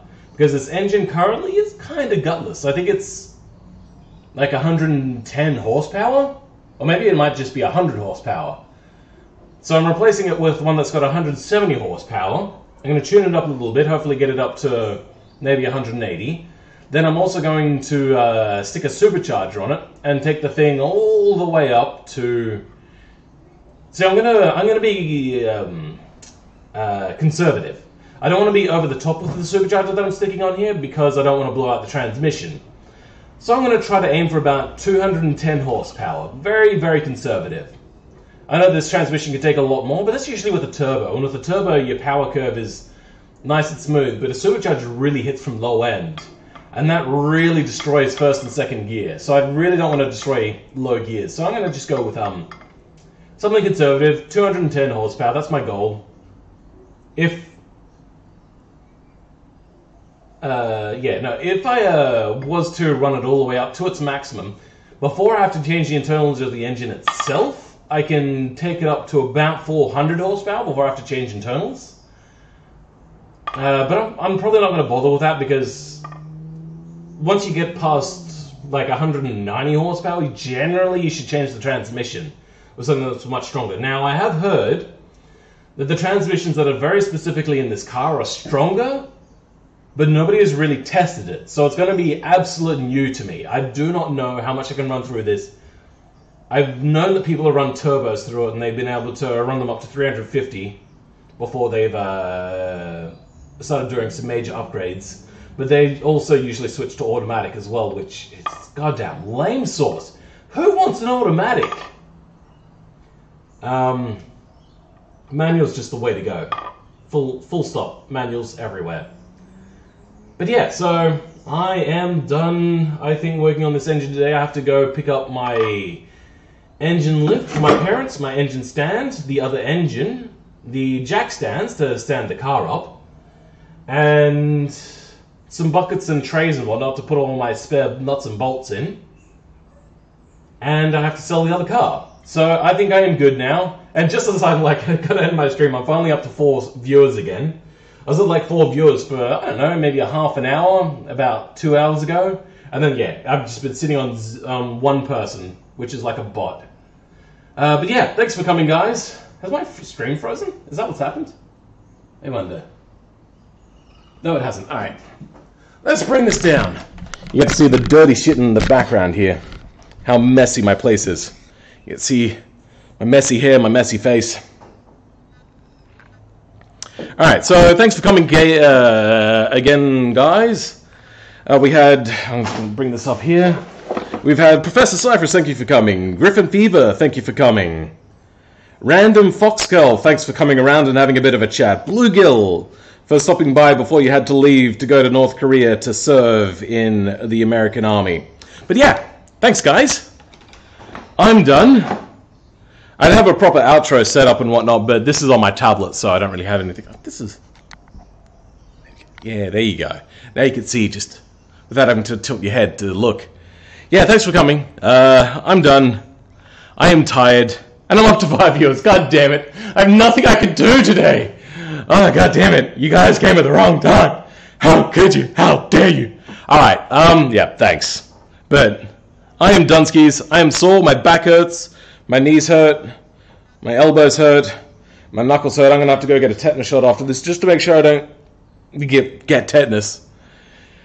Because it's probably been about 8 years since the last time I've had a tetanus shot. I've seen what tetanus can do. I had a few tetanus shots as a kid because I accidentally... my parents had a lot of rusty metal laying around. They had a semi-farm kind of area and they had like old tractors and whatnot. Cut myself a few times. And yeah, I had to get tetanus shots. And I was always paranoid as to what tetanus was. So I looked up what tetanus was. And tetanus is scary. Tetanus is very scary. So yeah, I've always been paranoid. Are my tetanus shots up to date? Kind of. Anyway, you get the idea. I'm up to 6 viewers. Come on, guys. Are you guys just trolling me now? Just like, he's ending his stream, so I'm just done? Is that really what you're doing? I just realized that both cams are on me now. You guys suck. Alright, guys. Thanks for coming around. I don't have actually followers. I'm up to 7. God damn it. This hurts. This hurts so much. And now there's just like a person just walking past on the street that's just looking into my shed, just going, what's that person doing? Anyway, I'm gonna close that.